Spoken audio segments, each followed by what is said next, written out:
जी बताएं। Audible, visible, everything is clear. Yes, Alhamdulillah, everything is clear. Okay. Any noise coming from my background? No, sir, no problematic sound is here, sir. Okay okay, ठीक है। तो चलिए हम लोग class को शुरू करते हैं, बाकी बच्चे जो है वो आते रहेंगे। ठीक है। जी सर, इंशाल्लाह।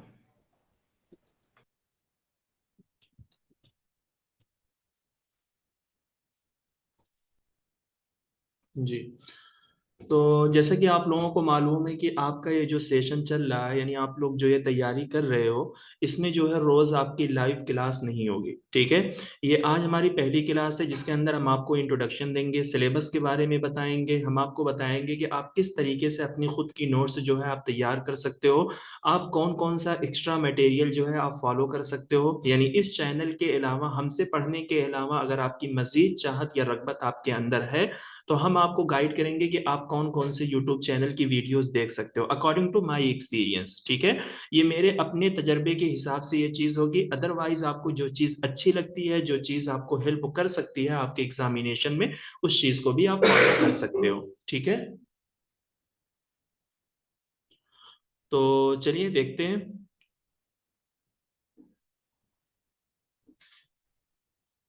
जी। देखिए, सबसे पहले आपको ये जानना होगा कि जिस तरीके से आपका सेकंड पेपर का सिलेबस जो है 10 यूनिट में डिवाइड है, उसी तरीके से आपका फर्स्ट पेपर का भी जो है सिलेबस क्या है, 10 यूनिट के अंदर जो है डिवाइड है। ठीक है। तो बस फर्क ये है कि आपके सेकंड पेपर के अंदर जो है 100 क्वेश्चन आते हैं, फर्स्ट पेपर के अंदर जो है वो आपके 50 क्वेश्चन आते हैं। यानी ईच यूनिट से जो है आपके 5 क्वेश्चन बनेंगे और हर क्वेश्चन को जो है आपको 2 मार्क्स मिलेंगे। ठीक है। यानी हर क्वेश्चन में आपको 2 मार्क्स मिलेंगे और ईच क्वेश्चन, हर यूनिट से जो है वो आपके 5 क्वेश्चन बनेंगे। तो इस हिसाब से जो है 50 क्वेश्चन जो है बनने वाले हैं। 1 मिनट वेट।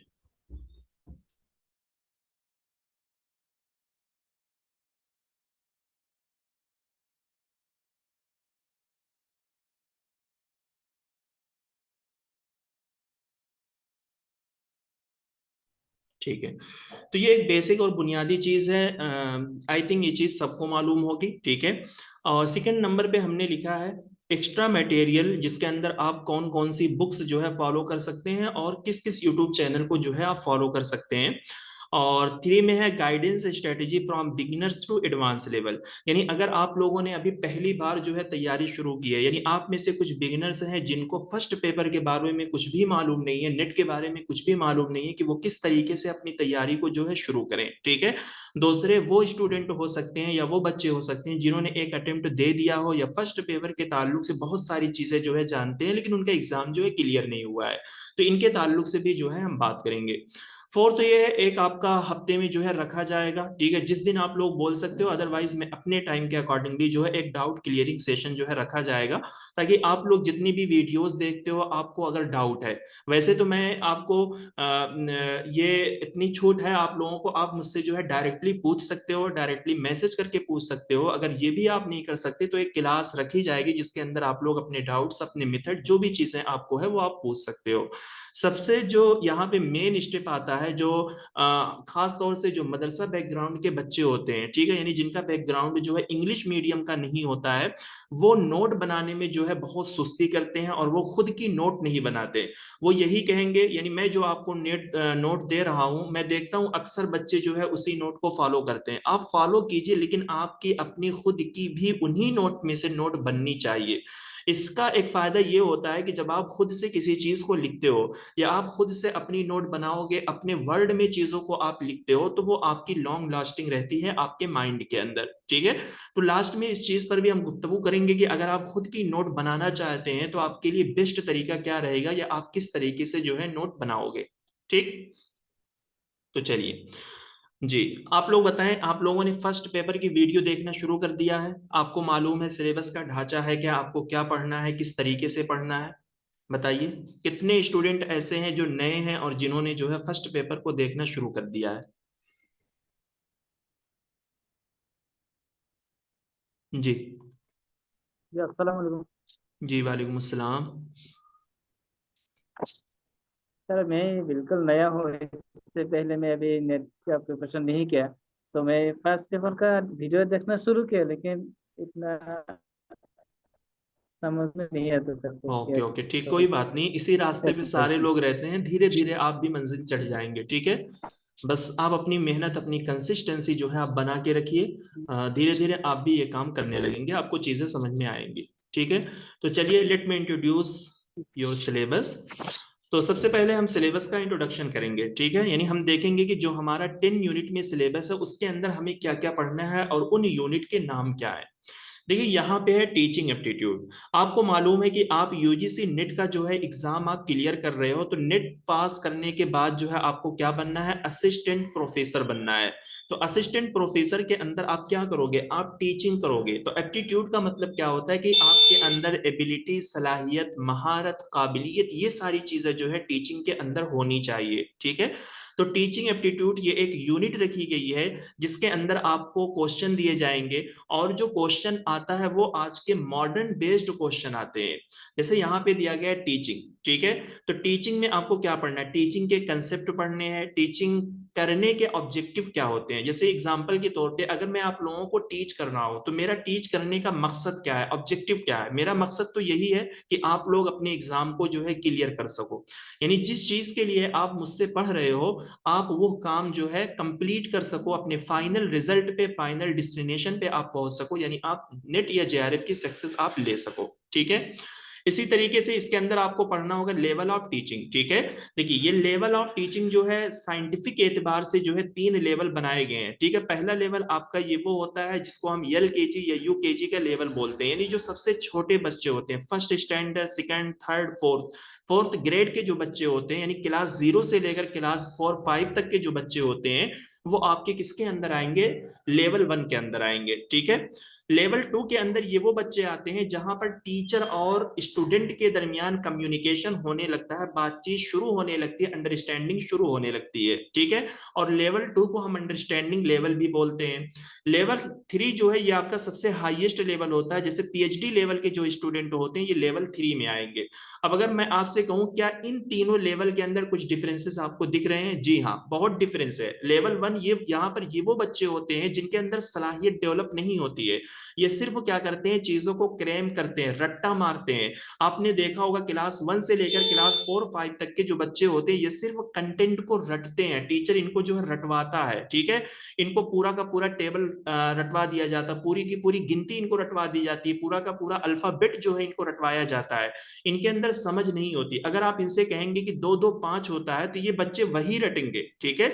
लेकिन अगर यही बात आप लेवल 2 वाले बच्चों को बोलोगे कि अगर 2 + 2 आप करोगे तो 4 होता है, ठीक है, तो ये मान जाएंगे। और इनसे आप ये नहीं कह सकते कि 2 2 मिला के जो है 5 होता है। क्यों?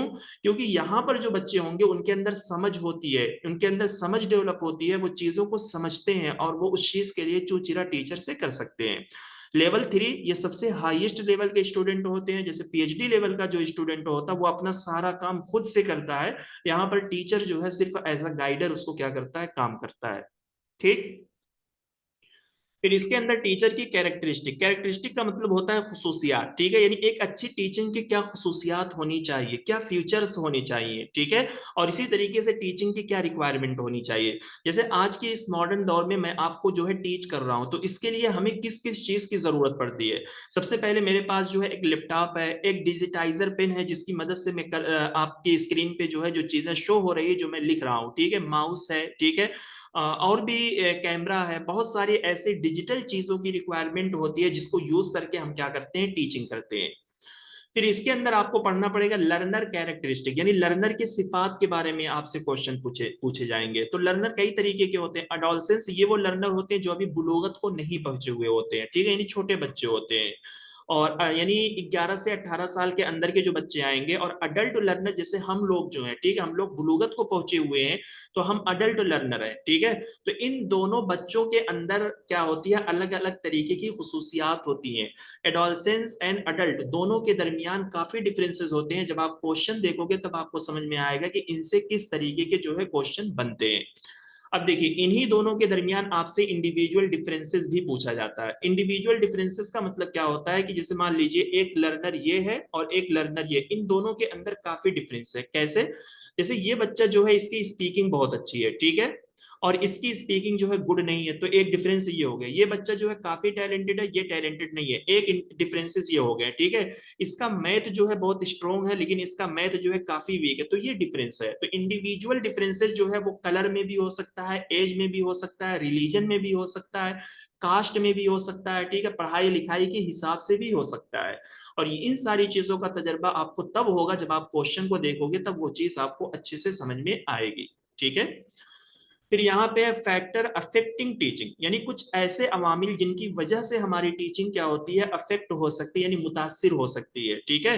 तो कुछ ऐसे अवामिल जो टीचर से रिलेट करते हैं। एग्जाम्पल के तौर पे जैसे मैं एक टीचर हूँ, आपको टीच करने के लिए आया हूँ और मैं यूजीसी नेट का फर्स्ट पेपर 1 आपको टीच कर रहा हूँ। अब पता चला मुझे फर्स्ट पेपर के बारे में नॉलेज है ही नहीं है, तो इसकी वजह से आपकी टीचिंग क्या होगी, मुतासिर हो सकती है, यानी लर्नर को कोई भी असर नहीं पड़ेगा। क्यों नहीं पड़ेगा? क्योंकि टीचर के पास जो वो पढ़ाने आया है उस चीज के ताल्लुक से उसके पास नॉलेज है ही नहीं, ठीक है।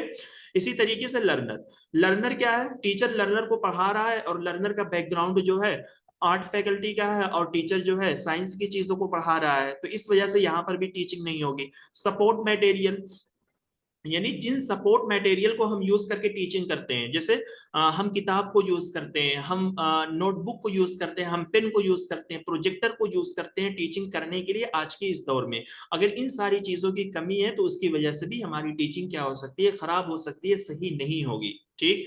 फिर यहाँ पे है इंस्ट्रक्शनल फैसिलिटीज। इंस्ट्रक्शनल फैसिलिटीज हर वो चीज जिसको हम यूज करते हैं टीचिंग करने के लिए, इसके अंदर आपकी सारी चीजें आ जाएंगी। आपका टेबल, आपका बुक, डेस्क, प्रोजेक्टर, बहुत सारी चीजें इसके अंदर आती हैं। लर्निंग इन्वायरमेंट और इसी तरीके से इंस्टीट्यूशन, आपने बारहा सुना होगा कि ये यूनिवर्सिटी जो है अच्छी नहीं है, यहाँ पे टीचर अच्छे नहीं है। क्यों? अगर हम वहां पर एडमिशन लेते हैं और हमें पहले से मालूम है कि वहां पे टीचर नहीं है, वहां पे पढ़ाई नहीं होती है, तो उसकी वजह से भी हमारी टीचिंग खराब होगी, यानी हमें वहां पर जाने से कोई भी फायदा, कोई भी रिजल्ट नहीं मिलने वाला है, ठीक है। Getting my point? आप लोग समझ पा रहे हो जो मैं आपको इंट्रोड्यूस करना चाह रहा हूं? जी सर। ठीक है। फिर इसी तरीके से method of teaching in higher learning institution, ठीक है। हायर लर्निंग इंस्टीट्यूशन का मतलब जैसे हमारे जो हायर लेवल के जो इंस्टीट्यूशन है, जो हायर एजुकेशन दे रहे हैं, एग्जांपल के तौर पे जैसे यूनिवर्सिटी, ठीक है।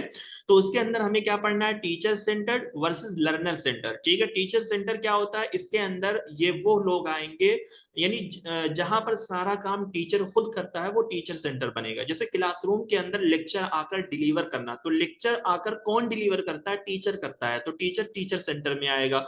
लर्नर सेंटर में स्टूडेंट आते हैं क्योंकि स्टूडेंट जो है अपना खुद का पूरा काम करते हैं, जैसे प्रोजेक्ट बनाना, असाइनमेंट लिखना, किसी भी प्रोजेक्ट पे मिनजुमला काम करना, तो यहाँ पे ज्यादा से ज्यादा इन्वॉल्वमेंट जो है वो बच्चों की हो रही है। इस वजह से लर्नर सेंटर के अंदर स्टूडेंट का सारी की सारी एक्टिविटी आएगी, और जहां पर ज्यादा इन्वॉल्वमेंट टीचर होगा वहां पर सारी की सारी एक्टिविटी टीचर सेंटर के अंदर आएगी। ये भी सिर्फ मैं आपको इस तरीके से समझा रहा हूं, लेकिन जब आप क्वेश्चन देखोगे ना शुरुआत में आपको काफी कंफ्यूजिंग लगेंगे, यानी आप ये अलग नहीं कर पाओगे कि इनके इनमें से क्या टीचर सेंटर में आएगा, क्या लर्नर सेंटर में आएगा। बट डोंट वरी, मैंने सारा चार्ट आपको पढ़ाया हुआ है, जब आप रिकॉर्डेड वीडियोस देखोगे सारी चीजें आप समझोगे, विद क्वेश्चन वहां पर एक्सप्लेनेशन की गई है। ऑफलाइन वर्सेस ऑनलाइन, आज का जमाना हम लोग ऑनलाइन मेथड यूज कर रहे हैं, आप लोग ऑफलाइन भी पढ़ते हो ऑनलाइन भी पढ़ते हो, तो इन दोनों के एडवांटेजेस आपसे पूछे जाएंगे, ठीक है। एडवांटेज, डिसएडवांटेज, फायदा और नुकसान क्या है, ठीक। टीचिंग सपोर्ट सिस्टम में हमारे पास दो तरीके के से, एक है ट्रेडिशनल, एक है मॉडर्न एंड आईसीटी बेस्ड। तो मॉडर्न एंड आईसीटी बेस्ड ये वही है जो हम आपको यूज कर रहे हैं, ऑनलाइन पढ़ा रहे हैं। ट्रेडिशनल ये वो सिस्टम होता है जहां पर पहले क्लासरूम के अंदर टीचर जो है ब्लैक बोर्ड पे लिखता था चाक से, है ना, फिर उसके बाद डस्टर से जो है मिटाता था, टीचर जो है आपको सारी की सारी चीजें बता देता था, आप उसको रट कर लेकर चले आते थे। लेकिन आज का जो टीचिंग सिस्टम है ऐसा नहीं होता, टीचर सिर्फ आपको हिंट दे देगा और कहेगा कि बेटा आप खुद से इंटरनेट पे सर्च करके लेकर आओ, खुद से लिख कर लाओ, खुद से जो है समरी बनाकर लाओ। तो ट्रेडिशनल यानी हमारा जो पुराना टीचिंग का सिस्टम था, मॉडर्न जो हमारा आज का नया टीचिंग का सिस्टम चल रहा है, इन दोनों के दरमियान काफी फर्क है, काफी डिफरेंस है, ठीक है। तो इसको भी आप पढ़ोगे। इवेल्युएशन सिस्टम, देखिए जब भी आप कोई भी काम करते हो तो हर चीज का एक इवेल्युएशन होता है, यानी हर चीज को चेक किया जाता है। एग्जाम्पल के तौर पे आपने मास्टर किया होगा, तो मास्टर में भी आपको चेक किया गया, और वो चेक कैसे किया जाता है, आपको एग्जाम के थ्रू, ठीक है।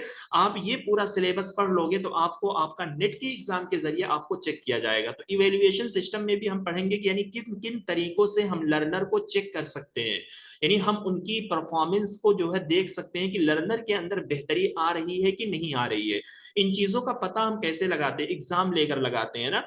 हमारे पास जो है सेमेस्टर का सेमेस्टर एग्जाम होता है, जिसके अंदर पता चलता है कि फर्स्ट सेमेस्टर के अंदर जो है हमारी ग्रोथ नहीं है, सेकंड के अंदर हमने इंप्रूव किया, थर्ड के अंदर और इंप्रूव किया है, फोर्थ के अंदर हमारी परफॉर्मेंस जो है आउटस्टैंडिंग रही है, ठीक है। तो इवेल्युएशन का मतलब क्या होता है कि परफॉर्मेंस को जो है चेक करना।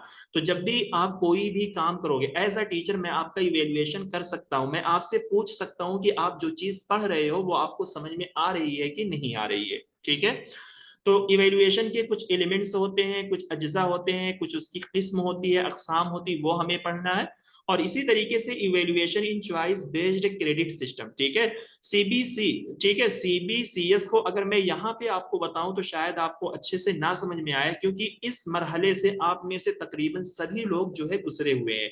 यानी आपका इंडिया के अंदर जो एग्जाम सिस्टम यूनिवर्सिटी के अंदर फॉलो किया जाता है वो सीबीसीएस सिस्टम के तहत ही फॉलो किया जाता है।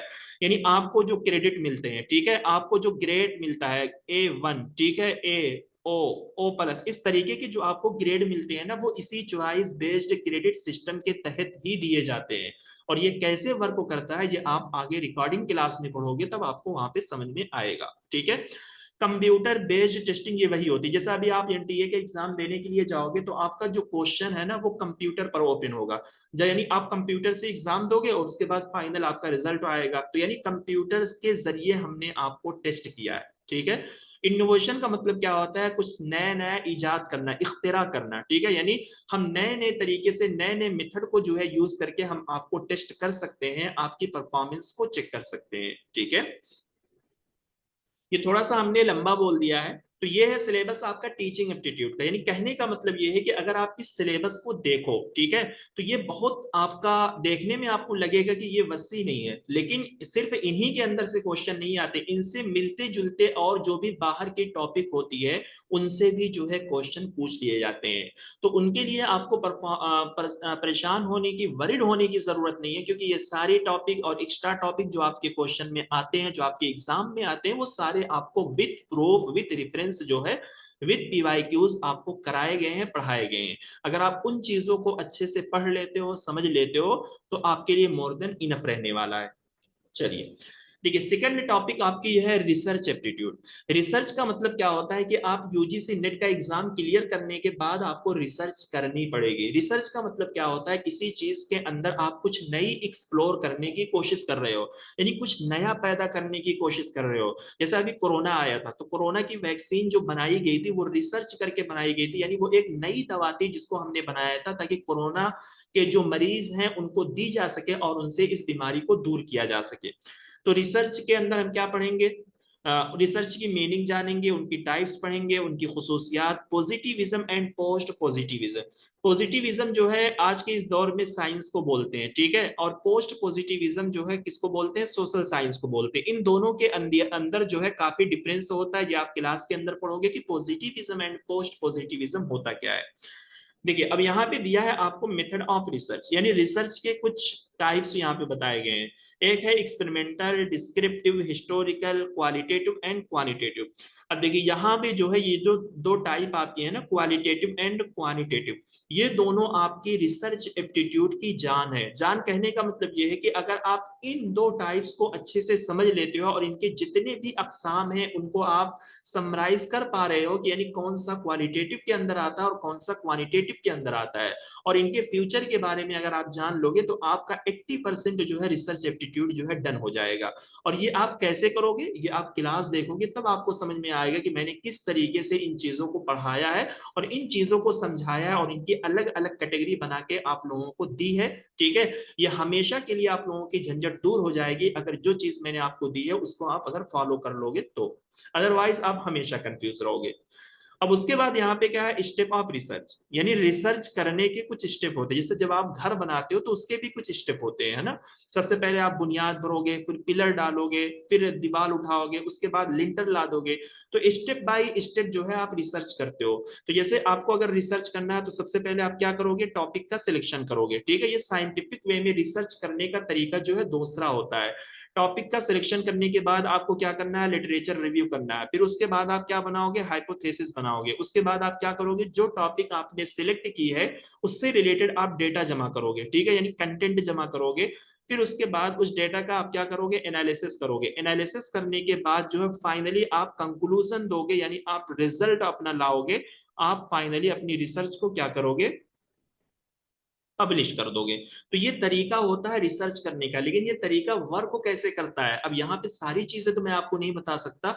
आप जब क्लास देखोगे तब आपको ये चीज समझ में आएगी कि रिसर्च के स्टेप है क्या। और यहाँ पे इसके जो स्टेप बताए जाते हैं उसको आपको सीक्वेंस में ही याद रखना है, यानी बितरतीब आपको याद रखना है कि सबसे पहले क्या होगा, फिर सेकंड पे क्या होगा, थर्ड पे क्या होगा, ठीक है। क्योंकि इनसे अक्सर क्वेश्चन बनते रहते हैं। Thesis and article writing format referencing, देखिए जब आप रिसर्च करते हो ना तो रिसर्च को जब आप लिखते हो तो उनकी लिखने की बहुत सारी राइटिंग स्टाइल बनी हुई है। क्योंकि हम रिसर्च कर रहे हैं साइंटिफिक टर्म में कर रहे हैं, ठीक है, यानी साइंस में जो रिसर्च की जाती है उनका लिखने का एक तरीका होता है। हम लोग उर्दू वाले हैं या अरबिक वाले, हम कुछ भी कहीं से उठाते हैं ऐसे लिख देते हैं और यहाँ पर लिख देंगे ये सफा नंबर यहाँ से ली गई है।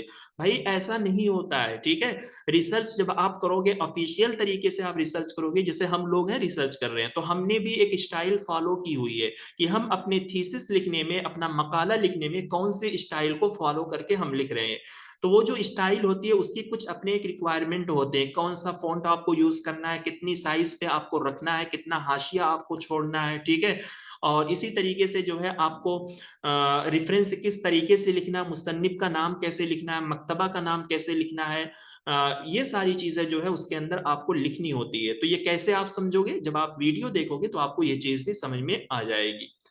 अब यहाँ पे कहा गया कि एप्लीकेशन ऑफ आईसीटी, देखिए आईसीटी का मतलब होता है information and communication technology. Simple सी बात है, जब हम रिसर्च के अंदर इंटरनेट का इस्तेमाल कर रहे हैं, ठीक है। और आज के इस एआई के दौर में आपको मालूम है कि हर कोई जो है एआई यूज कर रहा है। जैसे हम रिसर्च करते हैं तो हम इंटरनेट का इस्तेमाल तो करते ही करते हैं, ठीक है।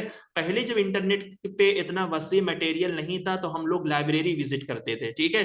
यानी जगह जगह हम लाइब्रेरी जाते थे और उस टॉपिक से रिलेटेड मटेरियल इधर उधर से किताबें जो है जमा करते थे। लेकिन आज के इस दौर में सारी किताबें, सारी चीजें, सारे कंटेंट, मकाले, आर्टिकल जितने भी पब्लिश होते हैं वो सब नेट पे जो है डाल दिए जाते हैं। तो इसलिए आसानी से हम इंटरनेट का इस्तेमाल करके हम अपने रिसर्च में जो है उसकी हेल्प ले ही लेते हैं, ठीक है। तो ये चीज है कि जब हम इंटरनेट का इस्तेमाल रिसर्च के अंदर करेंगे तो बहुत सारे मरहले पे करते हैं, ठीक है। जैसे मैं अभी एक रिसर्चर हूं, हम भी इंटरनेट का इस्तेमाल फुल तरीके से कर रहे हैं कि हम अपने डेटा को कैसे समराइज करें, लिखें किस तरीके से। पहले लोग हाथों से रिसर्च लिखते थे, यानी अपना थीसिस या मकाला, लेकिन आजकल लोग लैपटॉप पे टाइपिंग करते हैं। तो ये सारी चीजें हैं। तो इसको आप कैसे समझोगे, आपको तभी समझ में आएगा कि हम अपने रिसर्च के अंदर जो है किन किन स्टेज से या किन किन मरहले से जो हम इंटरनेट का इस्तेमाल करते हैं या लैपटॉप का यूज करते हैं। वो चीज आपको क्वेश्चन के जरिए समझ में आएगी जब आप आगे पढ़ लोगे। अब यहाँ पे रिसर्च इथिक्स के अंदर सबसे मेन चीज एक आती है, रिसर्च इथिक्स। इथिक्स का मतलब होता है अखलाक, यानी रिसर्च के अंदर आपको कहा गया है कि आपको अपना अखलाकी पहलू बाकी रखना है। कहने का मतलब यह है कि यानी आपको ईमानदार रहना है, ठीक है। यानी आप किसी दूसरे का कंटेंट चोरी करके आप अपने मकाले में लिख लो और अपना नाम वहां पर लिख दो कि हाँ ये इबारत मैंने लिखी है, तो ऐसा काम नहीं करना है, ठीक है। क्योंकि ये साइंटिफिक रिसर्च में कहा गया है, तकरीबन हर जगह कहा गया है। चाहे आप किसी भी सब्जेक्ट में रिसर्च कर रहे हो, आपको ये काम नहीं करना है।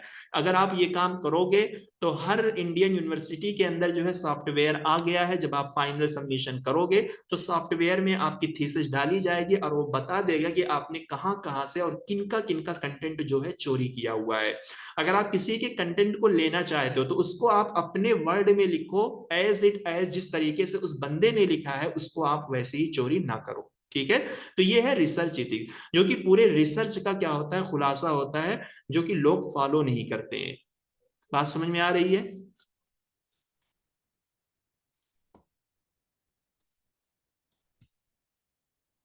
जी आप लोग बोल नहीं रहे हो, समझ में आ रहा है। देखिए जी आपका सर, जो मैं है समझ। यूनिट 3, इसको हम बोलते हैं कंप्रिहेंशन। कंप्रिहेंशन का मतलब होता है अंडरस्टैंडिंग, ठीक है। इसमें सिंपल सी बात क्या है कि ये एक ऐसी यूनिट है जहां पर आपको पढ़ना नहीं पड़ेगा, आपको समझ के जो है क्या करना होता है, ऑन द स्पॉट आंसर करना होता है। देखिए इसके अंदर क्या लिखा गया, in this section question based on reading comprehension will be asked. A total of 5 questions are asked from this reading comprehension unit for a total of 10 marks। यानी कोई भी आपको पैसेज जो है दिया जाएगा और उस पैसेज में से 5 क्वेश्चन जो है बनेंगे, और 5 क्वेश्चन जो है वो आपका 10 मार्क्स का होगा, जो कि आपको पहले मालूम है। Although there is no fixed syllabus for this section, क्या कहा गया कि अगरचे इस सेक्शन के लिए जो है कोई भी फिक्स सिलेबस नहीं है। Unseen passage based on history, science and technology, literature और philosophy are typically asked in the examination। कहा गया है कि आपको अनसीन पैसेज जो है वो पूछा जा सकता है, और वो पैसेज किसी हिस्ट्री पर बेस्ड हो सकता है, या साइंस एंड टेक्नोलॉजी के फील्ड पर हो सकता है, लिटरेचर या फिलोसफी के फील्ड पर हो सकता है, आमतौर पे जो एग्जाम में पूछे जाते हैं, ठीक है। यानी आपको कहा गया तो ये चीजें आपको ना पढ़ना है, नहीं देखना है, ठीक है। बस सिर्फ आपको ये प्रैक्टिस करनी है कि आप जो क्वेश्चन पढ़ रहे हो, ठीक है, यानी कंप्रिहेंशन छोड़ो, बाकी जितनी भी यूनिट के आप क्वेश्चन लगा रहे हो, उन क्वेश्चन की वर्डिंग को आप अगर समझना सीख जाओगे, यानी ये समझना आप सीख जाओगे कि इस क्वेश्चन के अंदर जो बात कही जा रही है, क्वेश्चन क्या कहना चाहता है। जैसे एग्जाम्पल के तौर पे अगर आप क्वेश्चन समझ जाओगे, क्वेश्चन आपसे क्या पूछना चाहता है, तो आपका काम डन है, तो आप आसानी के साथ जो है उसका आंसर दे सकते हो। तो मेरा फोकस यहाँ पे ये है कि अगर आपको क्वेश्चन समझ में ना आए तो शुरुआत में जो है आप उसकी मीनिंग जो है देखना शुरू करो। ये काम आप जो है 1 हफ्ता, 2 हफ्ता, 1 महीने के लिए अगर रेगुलर बेस पे आप ये काम करोगे, तो आपके पास थोड़ा सा मालूमात भी हो जाएगी, मवाद का जखीरा भी हो जाएगा, और खुद ब खुद ऑटोमेटिकली जो है वो चीज आपको समझ में आने लगेगी, ठीक है। आपको पता भी नहीं चलेगा कि कैसे ये चीज आपको समझ में आ रही, क्योंकि आपने उस काम के लिए 1 महीना लगाया है, ठीक है। हमें भी इस तरीके से, हम लोगों ने भी ये काम किया, तो आप भी ये काम कर सकते हो। तो कंप्रिहेंशन बहुत आसान होता है। यहाँ पे अनसीन पैसेज का मतलब ये होता है कि एक पैसेज आपको दिया जाएगा, इसके अंदर जो 5 क्वेश्चन इस पैसेज से होंगे ना, उसका आंसर आसानी के साथ इस पैसेज में विजिबल नहीं होगा, ठीक है।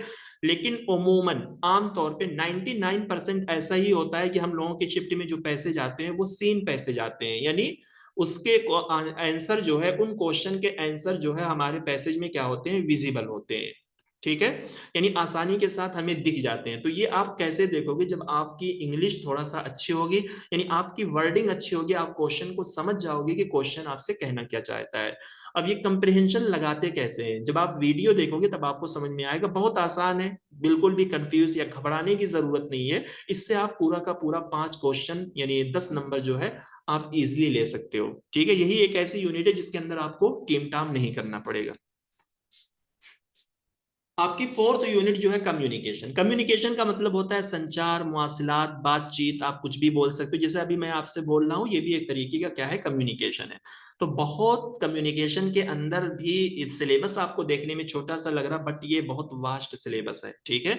यानी इनसे भी बहुत ही अलग अलग टाइप के जो है क्वेश्चन बनते रहते हैं, नई नई टाइप्स इसके अंदर भी जो है इंट्रोड्यूस होती रहती हैं।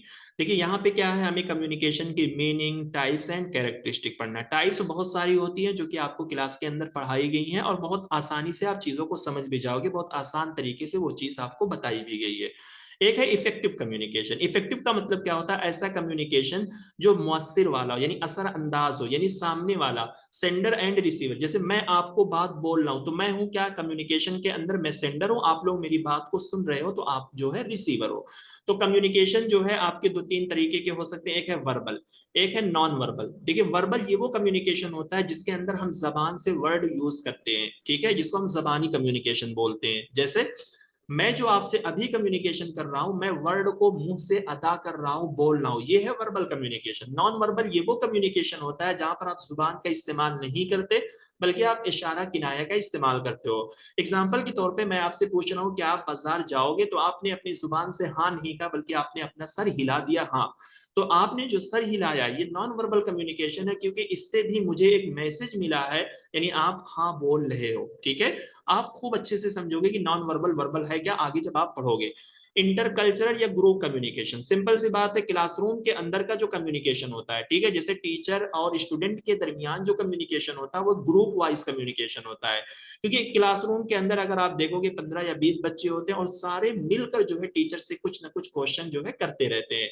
इंटरकल्चर, जब एक कल्चर के लोग दूसरे कल्चर के लोगों से कम्युनिकेशन करते हैं, जैसे बंगाल के कुछ स्टूडेंट जो है मुझसे कम्युनिकेशन कर रहे हैं और मेरा कल्चर जो है, मैं यूपी से हूँ, आप लोग जो है बंगाल से हो, तो डेफिनेटली आपकी लैंग्वेज अलग होगी, आपका कल्चर अलग होगा, आपका खाना पीना अलग होगा, आपका स्टाइल अलग होगा, आपका पहनना जो है अलग होगा, और हमारा जो है, हम यूपी वाले हैं तो हमारा भी जो है अलग ही होगा।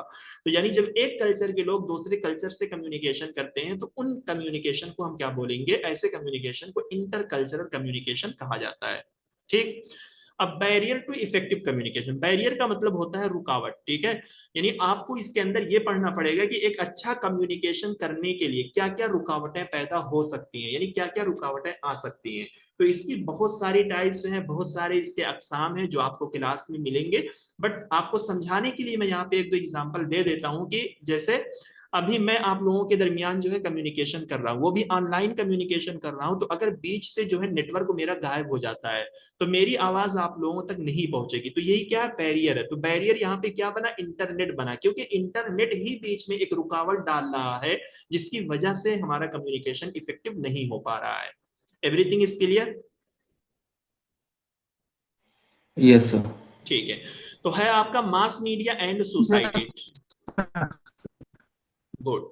देखिए, अब एक है मास मीडिया एंड सोसाइटी, आए दिन जो मीडिया वाले रोज एक एक एजेंडा जो है छोड़ते रहते हैं ना, एक एक जो है इधर उधर की बातें आपको, और सोसाइटी पे जो है इधर उधर की चीजें आपको बताते रहते हैं, दिखाते रहते हैं, चटपटी खबरें आपको देते रहते हैं ना, कि देखो सलमान खान की जो है कैटरीना से शादी हो गई, सलमान खान ने ये कर दिया, शाहरुख खान ने वो कर दिया, ठीक है, फुला मौलवी को जो है ये कर दिया गया, वो कर दिया गया, इस तरीके की जो सनसनीखेज या चटपटी जो है खबरें होती हैं, तो ये मास मीडिया इस तरीके के कामों को अंजाम देता है और उससे हमारी सोसाइटी पे क्या असर पड़ता है, ठीक है, आप देख सकते हो, ठीक है, क्योंकि सारे लोग जो है मोबाइल चलाते हो, न्यूज वगैरह को फॉलो करते हो, ना भी फॉलो करो लेकिन खबर जो है आपको कहीं ना कहीं किसी शक्ल में मिल ही जाती है। ठीक। तो ये कहने का मतलब ये है कि ये सिलेबस आपको देखने में छोटा लग रहा है, ठीक है, बट इसके अंदर से बहुत सारी चीजें आपसे पूछी जाती हैं और इंशाल्लाह आप लोग आसानी से हर एक चीज को पढ़ोगे, समझोगे, ये मेरी गारंटी है। अगर आप कंसिस्टेंसी बनाकर रखोगे तो हर चीज आपको समझ में आएगी। अब है मैथमेटिकल रीजनिंग। देखिए, दो यूनिट ऐसी है जिसको मैं नहीं पढ़ाता, एक है मैथ, एक है डीआई, ठीक है, यानी डीआई एंड मैथ दोनों के अंदर जो है मैथ वाले फॉर्मूले होते हैं। तो ये जो है आपको कुछ वीडियो आपको हम्माद सर की मिलेगी, एक हमारी टीचर रही है आमरीन फातिमा, ठीक है, उनकी वीडियो जो है आपको मिलेगी। इन लोगों ने जो है बहुत ही अच्छे स्टाइल में, बहुत ही हम कह सकते हैं देहाती शक्ल में, देहाती शक्ल का कहने का मतलब ये है कि जैसे हम हमारा जो बैकग्राउंड होता है, आमतौर पे हम लोग मैथ या हिसाब वगैरह से जो है नावाकिफियत रखते हैं, तो उन्होंने छोटी छोटी चीजों से जो है बिल्कुल मैथ को जो है शुरू किया है, कि यानी सबसे पहले माइनस कैसे करना है, प्लस कैसे करना है, ठीक है, परसेंटेज कैसे निकालना है, ठीक है, इसी तरीके से रेशियो कैसे निकालना है, और इसी तकसीम कैसे करना है, ज़रब कैसे करना है, मल्टीप्लाई डिवाइड, ये सारा काम जो है हमें कैसे करना है, इन सारी चीजों को पहले शुरुआत में बताते हुए जो है वो आपको क्वेश्चन पे मूव करेंगे, और जिस तरीके से क्वेश्चन आता है फिर उसके बाद जो है वही सारे फॉर्मूले आपको क्वेश्चन में अप्लाई करने होंगे। तो आप में से जो है बहुत सारे बच्चे ऐसे होंगे जिनको मैथ की बुनियादी यानी बेसिक चीजें आती होंगी, परसेंटेज निकालना, एवरेज निकालना, ठीक है, माइनस प्लस करना, जोड़ घटाना, ये सारी चीजें आती होंगी, तो वो बच्चे जो है जरूर जो है मेहनत करें। और वो बच्चे जिनको इन सारी चीजों से वाकिफियत नहीं है तो उनको और थोड़ा सा मेहनत करने की जरूरत है, और वो रेगुलर बेस पे जो है अभी से मैथ पे जो है प्रैक्टिस करना शुरू कर दें, ठीक है, यानी छोटी छोटी चीजें, और कम से कम जो है आपको 20 तक का टेबल यानी पहाड़ा याद होना चाहिए। अगर 20 तक आप नहीं याद रख सकते हो तो 10 तक तो आपको आना ही चाहिए। और हर मदरसे में, हर तकरीबन प्राइमरी के अंदर सारे बच्चों को जो है 10 का टेबल पढ़ाया ही जाता है। अगर ना भी पढ़ाया जाए तो आप लोग जो है नेट से जो है टेबल निकाल के प्रिंट आउट करके अपने सामने रखिए। जब जब आप मैथ लगाइए और टेबल की जरूरत पड़े, अगरचे टेबल आपको याद ना हो तो उस टेबल में आप देखिए, धीरे धीरे अभी आपके पास 5-6 महीने का टाइम है तो वो टेबल याद हो जाएगा। क्योंकि मैं भी एक ऐसा ही स्टूडेंट हूँ, मुझे भी मैथ से बिल्कुल भी वाकिफियत नहीं थी, मैं भी बुनियादी चीजें नहीं जानता था कि यानी जोड़ और घटाना हर किसी को आता है, लेकिन ज़रब करना, तकसीम करना, रेशियो निकालना, एवरेज निकालना, परसेंटेज निकालना, ये सब मेरे बस की बात नहीं थी। मैं बिल्कुल हिम्मत हार गया था। बट मैं भी कहीं ना कहीं जो है हम्माद सर से पढ़ा था। उनका पढ़ाने का तरीका और स्टाइल बहुत ही अच्छा है। क्यों अच्छा है?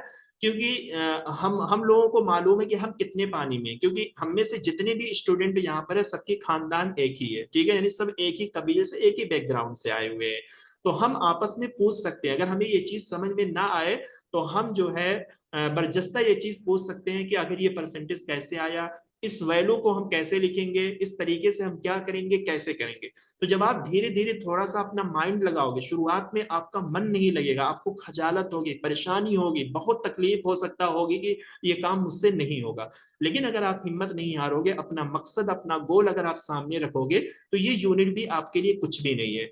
मुझे कुछ भी नहीं आता था, लेकिन जब मैंने एग्जाम दिया था, मैंने मेहनत करके एग्जाम दिया था, मेरे दोनों यूनिट से जो है 8 क्वेश्चन जो है सही हुए थे, यानी सिर्फ एक एक क्वेश्चन जो है गलत हुए थे। अब बताता हूँ, मैथमेटिकल रीजनिंग में कुछ ऐसी चीजें हैं जिसमें आपको मैथ वाली चीजें फॉलो नहीं करनी पड़ेगी, यानी सिर्फ लॉजिक वाली चीजें फॉलो करनी पड़ेगी। जैसे एक है नंबर सीरीज, इसके अंदर कोई भी मल्टीप्लिकेशन, डिवाइड वगैरह का काम बहुत कम आता है, ठीक है। जब आप क्वेश्चन देखोगे कि नंबर सीरीज के क्वेश्चन कैसे होते हैं, आसानी के साथ आप इसको जो है परफॉर्म कर पाओगे। और हम जैसे लोग जो है वो इन्हीं चीजों पे ज्यादा फोकस करते हैं कि चलो, अगर इतनी सारी चीजों को हम छोड़ रहे हैं, जैसे मैथमेटिकल एप्टीट्यूड, यानी मेन जो फार्मूला मैथ का यूज होगा वो इन चीजों के अंदर यूज होता है। फ्रैक्शन है, टाइम एंड डिस्टेंस है, ratio, proportion, percentage, profit and loss का अगर क्वेश्चन आ गया, इंटरेस्ट, डिस्काउंटिंग, एवरेज, ठीक है। इनके अंदर जो है काफी फार्मूले जो है फॉलो होते हैं, तब जाकर इनका आंसर सही तरीके से निकलता है, ठीक है। लेकिन ये वाला जो है लेटर सीरीज है, कोड है, रिलेशनशिप, ये काफी आसान सा क्वेश्चन होता है। और हम लोगों की फील्ड के बच्चे अगर इन चीजों को नहीं पढ़ते हैं तो इनको जरूर भी जरूर पढ़ते हैं। क्यों पढ़ते हैं? क्योंकि भाई ये आसान होता है। अगर आप इसमें जरा सा मेहनत कर दोगे ना, तो आपको 2 नंबर 3 नंबर मिल ही जाएगा। और आपको मालूम है कि जब आपका रिजल्ट निकलता है तो जेआरएफ या निट लेने के लिए एक एक क्वेश्चन की कितनी अहमियत होती है, ठीक। तो इसको भी आप पढ़ लोगे, डोंट वरी। अब है आपका लॉजिकल रीजनिंग। लॉजिकल रीजनिंग का मतलब क्या होता है? लॉजिक का मतलब होता है तर्क लगाना, जहां पर आप लॉजिक लगाते हो, ठीक है। तो इसको जो है हमें कुछ इंडियन पर्सपेक्टिव के हिसाब से पढ़ना होगा, क्योंकि इसके अंदर एक चीज है इंडियन लॉजिक। इंडियन लॉजिक का मतलब क्या है कि जहां पर कुछ संस्कृत के टर्म आपको मिलेंगे। संस्कृत एक ऐसी जुबान है जो बोलने में भी जुबान पे सकील होती है, लिखने में भी सकील होती है, पढ़ने में भी सकील होती है। तो इसके कुछ लफ्ज ऐसे होते हैं जो हमारी जुबान पे आसानी के साथ अदा तो नहीं होते, बट जब हम पढ़ते हैं, बार बार चीजों का मुताला करते हैं, बार बार अपनी नोट की रिवीजन करते हैं, तो उसके लिए हम निमोनिक्स बना लेते हैं, उसके लिए हम लॉजिक बना लेते हैं, उस वर्ड को हम 3 3 हिस्से में तोड़ देते हैं, ताकि आसानी के साथ जो है हम उसको अदा कर सकें और अपनी माइंड में बजा कर रख सकें, ठीक है। तो इसको भी हम आसानी के साथ पढ़ लेते हैं। ट्रस्ट में ये भी काफी इंटरेस्टिंग जो है टॉपिक है, बहुत ही आसान टॉपिक है, सारी प्रैक्टिकल पर बेस्ड हो, यानी इसके अंदर कुछ चीजें ऐसी हैं जो प्रैक्टिस पर बेस्ड हो, ठीक है। यानी इसके अंदर कोई भी मैथमेटिक का फार्मूला नहीं यूज होगा, लॉजिक फॉलो होगे, और वो लॉजिक बहुत ही आसान है, निहायत ही आसान है, आप आसानी के साथ जो है समझ पाओगे। इसके अंदर हमें क्या पढ़ना पड़ेगा? Understanding the structure of argument, यानी 3 स्टेटमेंट हमें दिए होंगे। पहले को हम बोलेंगे प्रीमाइज 1, दूसरे को बोलेंगे प्रीमाइज 2, थर्ड को बोलेंगे हम कंक्लूजन। और जब इन तीनों को हम मिला देते हैं तो उसको हम बोल देते हैं आर्गुमेंट।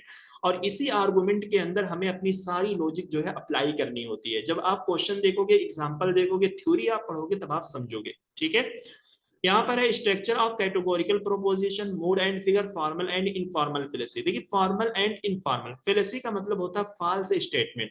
तो 2 तरीके के आपको गलत स्टेटमेंट दिए जाएंगे और आपको उसमें पता लगाना पड़ेगा कि ये कौन से फेलेसी के अंदर आएगा, फॉर्मल के अंदर आएगा, इनफॉर्मल के अंदर आएगा। तो इनकी भी कुछ टाइप्स होती हैं, आप जब पढ़ोगे तो आसानी से इजिली आप आइडेंटिफाई कर पाओगे। यूज ऑफ लैंग्वेज, तो यहाँ पे लैंग्वेज की कुछ टाइप्स दी जाएंगी और उनसे आपके क्वेश्चन बनेंगे और पूछा जाएगा कि ये जो क्वेश्चन है ये किस लैंग्वेज के अंदर आता है, ठीक। फिर है connotation and denotation of term, the classical square of opposition. और इसमें जो सबसे ज्यादा क्वेश्चन आता है ना, वो आता है आपका क्लासिकल स्क्वायर ऑफ अपोजिशन से आता है, फॉर्मल एंड इनफॉर्मल फेलेसी से सबसे ज्यादा जो है क्वेश्चन आते हैं। Mood and figure plus categorical proposition, ठीक है। और ये निहायत ही आसान आपकी यूनिट होती है, प्रैक्टिकल होती है, अक्सर बच्चों को जो है ये पहली ही फुर्सत में समझ में आ जाती है। कुछ बच्चे ऐसे होते हैं जिनको नहीं समझ में आती, बट अगर वो एक बार, दो बार, तीन बार वीडियो देख लेते हैं तो वो हमेशा के लिए जो है ये दिल पे नक्श हो जाती है, क्योंकि प्रैक्टिस वाली चीज है ना ये। फिर इसी तरीके से यहाँ पे इंडक्टिव एंड डिडक्टिव क्या होती है, ये एक ऐसी टॉपिक है जो आप टीचिंग के अंदर भी पढ़ोगे, आप रिसर्च के अंदर भी पढ़ोगे और लॉजिकल रीजनिंग के अंदर भी पढ़ोगे, ठीक है। और सारी ये लॉजिक में इसको थोड़ा सा अलग तरीके पे लॉजिक के तौर पे यूज किया जाएगा, टीचिंग के अंदर रिसर्च टाइप्स के तौर पे यूज किया जाए, सॉरी, रिसर्च के अंदर जो है रिसर्च के टाइप्स के तौर पे इंडक्टिव एंड डिडक्टिव को यूज करते हैं, टीचिंग के अंदर स्टूडेंट एंड टीचर के तौर पे यूज करेंगे, ठीक है। जैसे वहां पे क्या होता है, टीचिंग के अंदर इंडक्टिव जो है वो टीचर बनेगा, डिडक्टिव जो है वो स्टूडेंट बनेंगे, आप समझ जाओगे, कोई भी घबराने की जरूरत नहीं है। एनालॉगी का मतलब होता है तशबीह देना, जैसे अरबी के अंदर आप पढ़ते हो ना तशबीह देना, जैसे हम कहते हैं कि आपका चेहरा जो है चांद की तरह है, ठीक है, यानी your face like a moon. तो हमने क्या किया, आपके चेहरे को चांद से तशबीह दी। तो लॉजिकल रीजनिंग में इंग्लिश के अंदर उस चीज को क्या बोलते हैं, एनालॉगीज बोलते हैं। तो कुछ क्वेश्चन आपको आएगा, यानी इस तरीके के क्वेश्चन लिख के आते हैं कि यानी रिदा का ब्रेन जो है वो एक कंप्यूटर की तरह काम करता है, इस तरीके से स्टेटमेंट लिख के आएगा और ऑप्शन आएगा इंडक्टिव, डिडक्टिव, एनालॉगी क्या है, तो आप बताएंगे कि ये एनालॉगी है, ठीक है। जब आप पढ़ोगे तो आपको समझ में आएगा।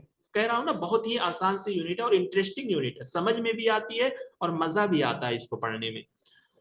फिर यहाँ पे है Indian logic means of knowledge. देखिए इंडियन लॉजिक में जहां पर हम इंडियन प्रोस्पेक्टिव के हिसाब से पढ़ेंगे, ठीक है, तो इसमें कहा गया कि नॉलेज हासिल करने के जो है 5 तरीके हैं। इंडियन लॉजिक में बताया गया है कि नॉलेज को हासिल करने के 5 तरीके हैं, और वो 5 तरीके क्या है, प्रत्यक्ष जिनको हम परसेप्शन बोलते हैं, अनुमान जिसको हम इन्फ्रेंस बोलते हैं।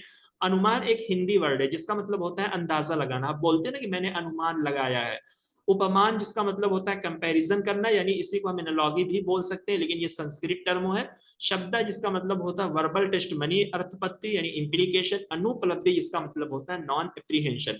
तो ये किस तरीके से इन चीजों से हम नॉलेज को अक्स करते हैं, कैसे हम लेते हैं, थ्योरी में आपको ये चीज समझ में आएगी, with example, with reference, with PYQs, ठीक है।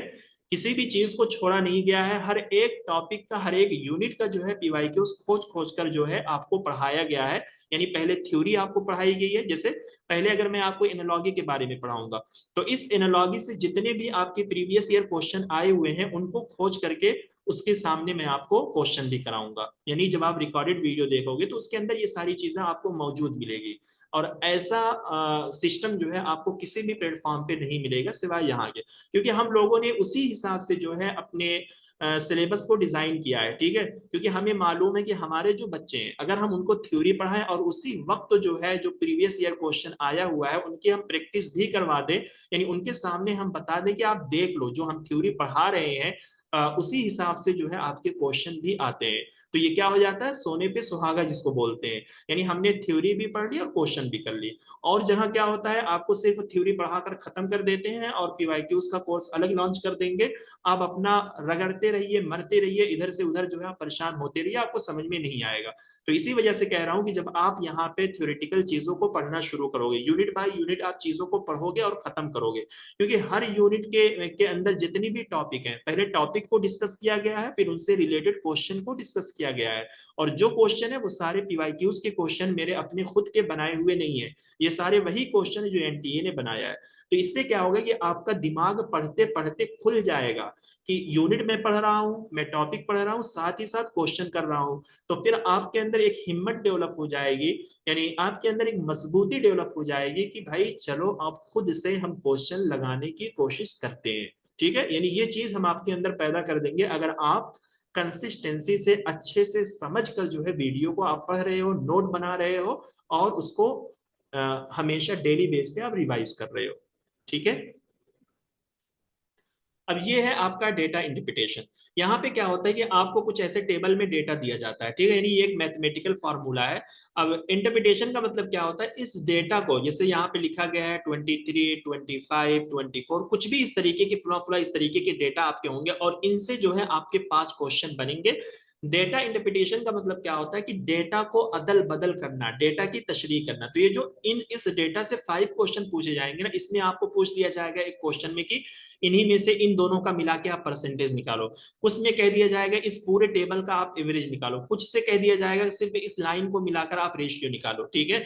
तो ये भी एक आसान सी चीज है, वही कह रहा हूं कि अगर मैथ की फंडामेंटल चीज है। फंडामेंटल में क्या आएगा आपका, जैसे आपको माइनस करना, ठीक है, इसी तरीके से यानी सब्सट्रैक्शन जिसको हम माइनस बोलते हैं, ऐड करना जिसको हम जोड़ बोलते हैं, डिवाइड करना जिसको हम ज़रब बोलते हैं, ठीक है, इसी तरीके से तकसीम करना और परसेंटेज निकालना, एवरेज निकालना, रेशियो निकालना, ये मैथ की जो है बुनियादी चीज है। ये तो आपको आना ही चाहिए और आ भी जाएगा, बहुत आसान सी चीज है, ठीक है। मैंने टेबल वाला तरीका आपको बताया कि अगर टेबल आपको याद नहीं है तो जाइए आप नेट पे सर्च कीजिए, 20 तक का टेबल आप डाउनलोड कीजिए, प्रिंट आउट करके अपने सामने अपनी कॉपी में आप रखिए।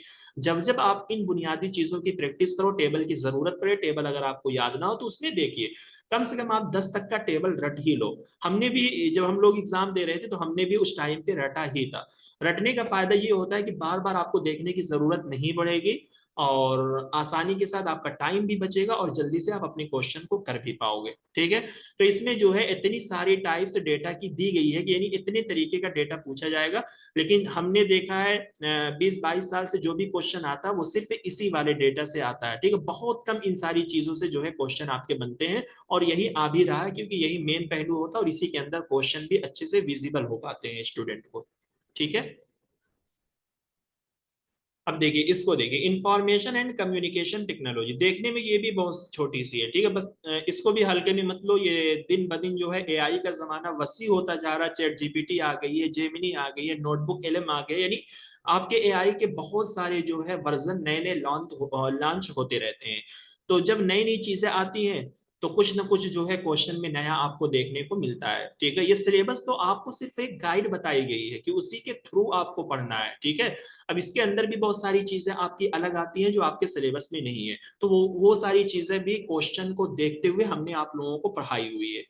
तो इसमें जनरल एब्रीविएशन, एब्रीविएशन का मतलब होता है फुल फॉर्म, जैसे आईसीटी, इसका फुल फॉर्म क्या है, इंफॉर्मेशन एंड कम्युनिकेशन टेक्नोलॉजी। तो कुछ इस तरीके के फुल फॉर्म आपको दिए जाएंगे, आपसे कुछ जैसे यूएसबी, इसका फुल फॉर्म क्या है, यूनिवर्सल सीरियल बस, ठीक है। इसी तरीके से सीडी, इसका फुल फॉर्म क्या है, कंपैक्ट डिस्क, ठीक है। तो इस तरीके के वर्ड लिखे जाएंगे और आपसे पूछा जाएगा और कुछ ऑप्शन दिए जाएंगे, उनमें से आपको सही इंतखाब जो है करना होगा। अब बेसिक ऑफ इंटरनेट में आपको इंटरनेट के बारे में पढ़ना, इंट्रानेट, इंटरनेट ये वो इंटरनेट होता है जो हम सारे लोग यूज करते हैं, पूरी दुनिया में लोग यूज करते हैं, ठीक है। जैसे आप भी नेटवर्क को यूज कर रहे हो, मैं भी यूज कर रहा हूँ, आप में से जितने लोग हैं तकरीबन सभी लोग नेटवर्क को यूज करके मोबाइल को कनेक्ट किए हुए हो क्लास को, तो वो है इंटरनेट। इंट्रानेट जो आपका खुद का प्राइवेट नेटवर्क होता है, जैसे जो बड़ी बड़ी कंपनियां होती है ना उनका अपना नेटवर्क होता है, एक्सेंचर कंपनी है, ठीक है, विप्रो कंपनी है, तो इन कंपनियों का जो नेटवर्क होगा उनका अपना होगा। क्यों ये लोग अपना प्राइवेट नेटवर्क रखते हैं, ताकि कोई भी हैकर जो है उनकी कंपनी का डेटा चोरी ना कर पाए, तो वो होता है इंटरनेट। ईमेल क्या होता है, इसकी हिस्ट्री भी हम पढ़ेंगे, ईमेल की शुरुआत कैसे हुई, ईमेल कैसे बना, ईमेल के कितने प्रोटोकॉल्स होते हैं, ईमेल किस तरीके से काम करता है, तो ये सारी चीजें आपको पढ़नी होगी। ऑडियो वीडियो कॉन्फ्रेंसिंग के जो है फायदे क्या है, इनके अंदर क्या है, क्या चीजें हैं, क्या खराबी है। आज के इस दौर में हर बंदा जो है वीडियो कॉन्फ्रेंसिंग यूज करता है, तो इनसे आसानी वाले ही क्वेश्चन आते हैं, आप अपने कॉमन बेस पे ये क्वेश्चन बना लेते हो। देखिए, अब ये है आपका digital initiative in higher education, ये भी एक ऐसी यूनिट है जो आपको हायर एजुकेशन में भी मदद करेगी, टीचिंग के अंदर भी मदद करेगी और यहाँ पर भी मदद करेगी। जैसे हायर एजुकेशन के ताल्लुक से जो आए दिन गवर्नमेंट की जानिब से अलग अलग जो है इनिशिएटिव लिए जा रहे हैं, जैसे अभी हमारा एनईपी 20 आया, उसके अंदर हजारों ऐसे इनिशिएटिव लिए गए हैं जिनको हमें यूज करना है, ठीक है। जैसे बहुत सारी गवर्नमेंट की ऐसी स्कीम आती है ना जिसके अंदर आपको स्कॉलरशिप देने की बात की जाती है, यूजीसी नेट जेआरएफ ये भी आपकी एक तरीके की स्कीम ही है, ठीक है। मानव ओबीसी ये भी आपकी एक स्कीम ही है, अगर आप इसको निकालोगे तो आपको स्कॉलरशिप मिलेगी। बहुत सारी ऐसी स्कीम है जो गवर्नमेंट की आती है, जो कुछ आपके पढ़ने में मदद करेंगे, कुछ आपके फाइनेंशियल एड्स में मदद करेंगे, ठीक है, कुछ आपके यूनिवर्सिटी में एडमिशन लेने में आपकी मदद करेंगे। तो इन सारी चीजों को हमें इसके अंदर जो है कवर अप करना होता है। तो हम उन्हीं स्कीम को पढ़ते हैं, उन्हीं चीजों को पढ़ते हैं जो डायरेक्टली हमारे सिलेबस से रिलेट करती हैं या हमारी एग्जाम में आती है या आ सकती हैं, ठीक है। वैसे तो स्कीम इंडिया के अंदर बहुत सारी कुछ ना कुछ हर फील्ड के अंदर लॉन्च होती रहती है, तो हमें हर फील्ड की नहीं पढ़ना, हमें सिर्फ और सिर्फ हायर एजुकेशन से रिलेटेड वाली चीजों को पढ़ना है। अब है आईसीटी एंड गवर्नेंस, ठीक है, यानी गवर्नमेंट जो है वो हमारे ऊपर हुक्मरानी किस तरीके से करती है, आईसीटी का इस्तेमाल करके वो किस तरीके से हम पे हुकूमत करती है। जैसे आपने सुना होगा डिजिटल इंडिया एक ऐप बना था, ठीक है, जिसके अंदर कहा गया था कि अगर आप इसको लॉग इन कर लो तो इसके अंदर आपको सारी डिटेल मिल जाएगी, गवर्नमेंट की जितनी भी जॉब्स निकलती हैं, जितनी भी सर्विस निकलती हैं, तो यहाँ पर वो अवेलेबल होती हैं, ठीक है। डिजी लॉकर के बारे में आपको बोला गया, ठीक है, कि आप डिजी लॉकर बनाओ तो आप अपना सारा डॉक्यूमेंट वहां पर वेरीफाई कर सकते हो। तो ये क्या है, गवर्नमेंट की कुछ ऐसी स्कीम है, कुछ ऐसे एप्स या इनिशिएटिव हैं जिनको गवर्नमेंट यूज करके वो हमारे ऊपर क्या करती है, अपना हुक्म जमाती है, चलाती है। बस इसको भी हम पढ़ेंगे, बस यहाँ पे आपको इंट्रोडक्शन देना मकसूद था, बाकी चीजें आप पढ़ोगे, कोई घबराने की बात नहीं है। अब एक जो 9 यूनिट है ना, इसमें बच्चे सबसे ज्यादा डरते हैं, बच्चे हर चीज पे काम कर लेते हैं, वो टीचिंग पे भी काम कर लेंगे, रिसर्च पे, हर चीज पे काम कर लेंगे, जबकि वो उनका प्रायर सब्जेक्ट भी नहीं होता है, यानी वो उन चीज को पहले से पढ़े भी नहीं होते, वो सारी चीज को मैथ में भी अपना हाथ डाल देते हैं, बट इसमें नहीं डालेंगे। इसमें उनको लगेगा कि भाई हमें क्या पढ़ना है, जैसे इसमें क्या है कि थोड़ा सा साइंटिफिक टर्म में हमें जाना पड़ता है, हमें गैस के बारे में पढ़ना पड़ेगा, हमें मुरक्कबात के बारे में पढ़ना पड़ेगा, जैसे गैस वगैरह क्या होती है, इन्वायरमेंट में अलग अलग तरीके की जो हार्मफुल रेडिएशन जो चलती है, इन्वायरमेंट हमारा किस तरीके से खराब हो रहा है, कैसे खराब हो रहा है, कुछ केमिकल्स के बारे में आपको यहाँ पे पढ़ना पड़ेगा, कुछ इंटरनेशनल ट्रीटी के बारे में आपको पढ़ना पड़ेगा, ये सारी चीजें पढ़नी होती है। तो बच्चों को लगेगा कि ये हमारी समझ से बाहर है, बट मैंने आपको पढ़ाया है, अगर आप वो चीज पढ़ लोगे, समझ लोगे। मैंने यहाँ पर निमोनिक्स भी बताई है, मैंने कुछ ऐसे टर्म है जो आपको टफ लगेंगे, उनका मैंने उर्दू तर्जुमा भी स्लाइड में किया हुआ है। क्यों किया हुआ है? सिर्फ आपकी आसानी के लिए किया हुआ है, क्योंकि मुझे मालूम है कि हम लोग same family, same background, same ground के हैं, तो इसलिए अगर मैं ये काम आपके लिए करूंगा और आप उस चीज को पढ़ोगे, समझोगे, तो आपके लिए आसान हो जाएगा। तो इससे भी आप पूरा का पूरा जो है नंबर आप उठा सकते हो, अगर आप अच्छे से इस यूनिट को पढ़ लोगे। और देखिए, पढ़ने का मतलब ये नहीं है कि आप सिर्फ वीडियो देखकर, लिख कर, रखते हुए, बंद करते हुए चले जाओ। जितना पढ़ो उसको आप रिवाइज करो, ठीक ठीक है, अगले दिन फिर पुराना आप रिवाइज करो, तब जाकर आप आगे का पढ़ो। ये आपकी तरतीब होनी चाहिए, ये आपका अमल होना चाहिए, ठीक है। तो इसके अंदर हमें डेवलपमेंट, इन्वायरमेंट, इन्वायरमेंट को हमें किस तरीके से डेवलप, इन्वायरमेंट क्या होता है, जिसके अंदर हम लोग रहते हैं भाई, जिस जमीन पे हम रहते हैं, जहां पर हम आबो हवा लेते हैं, वही हमारा इन्वायरमेंट है। तो उसके लिए जो है दो इकदाम गवर्नमेंट ने लिया था, एक है मिलीनियम डेवलपमेंट, एक है सस्टेनेबल डेवलपमेंट गोल्स। यानी इसके अंदर पूरे 8 गोल्स, 8 अहदाफ जो है तय किए गए थे, जिनको हमें क्या करना था, फॉलो करना था, पूरा करना था। सस्टेनेबल के अंदर 30 जो है आपके थे, सस्टेनेबल डेवलपमेंट, सॉरी, इसके अंदर पूरे 17 गोल थे, ठीक है। तो ये थे, और इनकी कुछ टाइम लाइन बताई गई थी, यानी मिलेनियम डेवलपमेंट गोल ये 2015 तक का इसका टाइम लाइन था, सस्टेनेबल डेवलपमेंट गोल इसकी टाइम लाइन जो है वो 2030 तक है, ठीक है। ये शुरू हुआ था 2015 में, और ये शुरू हुआ था 2000 में, 2000 से 2015 तक इसका टाइम लाइन था, 2015 से 2030 तक इसका टाइम लाइन यानी अभी चल रहा है। तो इन गोल में इनका मकसद क्या है? इसका मकसद गवर्नमेंट यही है कि हमें अपनी कंट्री से भुखमरी को हटाना है, हमें अपनी कंट्री से जो है एम्प्लॉयमेंट देनी है, लोगों को एजुकेशन फ्री में प्रोवाइड करना है। अभी आप रूरल एरियाज में जो है चले जाओ, देहाती एरिया में चले जाओ, अक्सर बच्चे, अक्सर खानदान ऐसे हैं जिनको साफ पानी नहीं मिलता पीने को, जो भूखे सो जाते हैं, जिनके बच्चे एजुकेशन नहीं ले पाते हैं, ठीक है, जिनके पास एनर्जी नहीं है, लाइट नहीं है, खाने को नहीं है, ठीक है, बहुत ही गंदा इन्वायरमेंट है। शहरों में आमतौर पर आप दिल्ली के अंदर चले जाओ, मुंबई के अंदर चले जाओ, कोलकाता के अंदर चले जाओ, इस तरीके की चीजें आपको देखने को मिलती हैं। तो ये इस इन्वायरमेंट के अंदर हमने ऐसे हदफ तय किए हैं जिनको हमें क्या करना है, पार करना है, पूरा करना है। और जब हम पूरा कर लेंगे तो इस तरीके के काम को हम अंजाम दे पाएंगे अपनी कंट्री के अंदर। देखिए, हर इनिशिएटिव, हर चीज हर कंट्री करती है, ठीक है, जैसे हमारे पीएम भी बहुत सारे ऐसी बातें कही हैं जिन पर अगरचे काम ना हुआ हो, तो हर कंट्री अपने हिसाब से कुछ ना कुछ तो वो लाती है, अगरचे उस पर काम हो या ना हो, ठीक है। तो हमें पढ़ना पड़ेगा एग्जाम के प्रोस्पेक्टिव से। अब क्या है, human and environmental interaction, human का इन्वायरमेंट से इंटरेक्शन जो हो रहा है, यानी ह्यूमन इन्वायरमेंट में रहते हुए इन्वायरमेंट को जो डिग्रेड कर रहा है, खराब कर रहा है। जैसे हम इंडस्ट्री चलाते हैं, तो इंडस्ट्री के अंदर जो है बहुत सारे ऐसे खतरनाक केमिकल निकलते हैं जो मिट्टी पे गिरते हैं, पानी के अंदर जाते हैं, उससे हमारा पानी क्या हो जाता है, गर्द आलूद होता है, पॉल्यूशन हो जाता है, ठीक है। और हमारी सॉइल यानी मिट्टी जो है वो खराब हो जाती है, उसके अंदर जो है पैदावार उगाने की सलाहियत ही नहीं रहती। एंट्रोपोजेनिक एक्टिविटीज, ऐसी एक्टिविटी जो इंसान के अफालो आजा से होती है, जैसे हम मेट्रो की लाइन बिछाने के लिए हम पूरी पूरी जमीन के अंदर जो है 12 13 14 20 फुट जो है हम गड्ढा कर देते हैं, जिसकी वजह से जो है अर्थक्वेक आ जाता है, जलजला आ जाता है, सुनामी आ जाती है। ये सारी चीजें जो है इसका इम्पैक्ट हमारे इन्वायरमेंट पे पड़ता है। तो हमें इन चीजों को पढ़ना है और इन चीजों से हमें कैसे निपटना है, कैसे डील करना है, इन चीजों को हमें कैसे रोकना है, इन सारी एक्टिविटी को हमें यहाँ पे पढ़ना पड़ेगा। ठीक है। इन्वायरमेंट के बहुत बड़े इश्यूज जैसे एयर पॉल्यूशन, आए दिन आप लोग दिल्ली में जो है सुनते रहते हो कि हवा इतनी गंदी है कि लोग मास्क लगाकर चलते हैं, लोगों के आंख में इरिटेशन होता है, गले में जो है खुजलाहट होती है, बाल लोगों के जो है गिरने लगते हैं, हेयर फॉल होने लगता है। गंदा पानी, वाटर पॉल्यूशन, हम दिल्ली में गए हैं, ठीक है, हमने देखा है कि पानी पीने के लिए बाहर से पानी आता है, ठीक है, जो घर का पानी होता है, जो बिल्डिंग का पानी होता है, वो बिल्कुल भी पीने के लायक नहीं होता, बहुत ही खारा, बहुत ही गंदा उसका टेस्ट होता है। मिट्टी भी जो हमारी पॉल्यूशन हो रही, नॉइस पॉल्यूशन, यानी जो बहुत इधर उधर से जो है आवाजें आ रही है, ठीक है। जैसे आपने सुना होगा कि डीजे की जो आवाज होती है ना, साउंड की जो आवाज होती है, उससे भी पॉल्यूशन होता है। आपने सुना होगा कि बहुत सारे लोगों की जो है हियरिंग डैमेज हो जाती है, कान खराब हो जाता है, बीपी बढ़ने लगता है, आइसोमिया, नींद की बीमारी हो जाती है, यानी उनको नींद आती ही नहीं, हमेशा धक धक इस तरीके की आवाजें उनके अंदर से आती रहती है। तो ये जो हमारे इन्वायरमेंट में इस तरीके की गंदगियां जो आ रही हैं, इनको हमें कैसे खत्म करना है, इनसे हमें कैसे निपटना है, ये चीज हम यहाँ पे पढ़ेंगे। ठीक है। क्लाइमेट चेंज जो हो रहा है, जैसे अभी क्या है, मौसम की चेंजिंग हुई है, बहुत ज्यादा बारिश हो रही है, उत्तराखंड में आपने सुना होगा कि बादल फट गया, पूरा का पूरा गांव जो है तबाह हो गया। ठीक है। Social economic and political dimension, ठीक है, माशी एतबार से, समाजी एतबार से जो है हम इस चीज के लिए क्या कर सकते हैं, तो ये सारी चीज आप पढ़ोगे और बहुत ही आसानी के साथ आपको ये सारी चीज समझ में आ जाएगी, क्योंकि मैंने उसी हिसाब से उसी लैंग्वेज को यूज करते हुए आप लोगों को बताया और पढ़ाया है। पॉल्यूशन का ह्यूमन पर हेल्थ यानी असर क्या पड़ता है।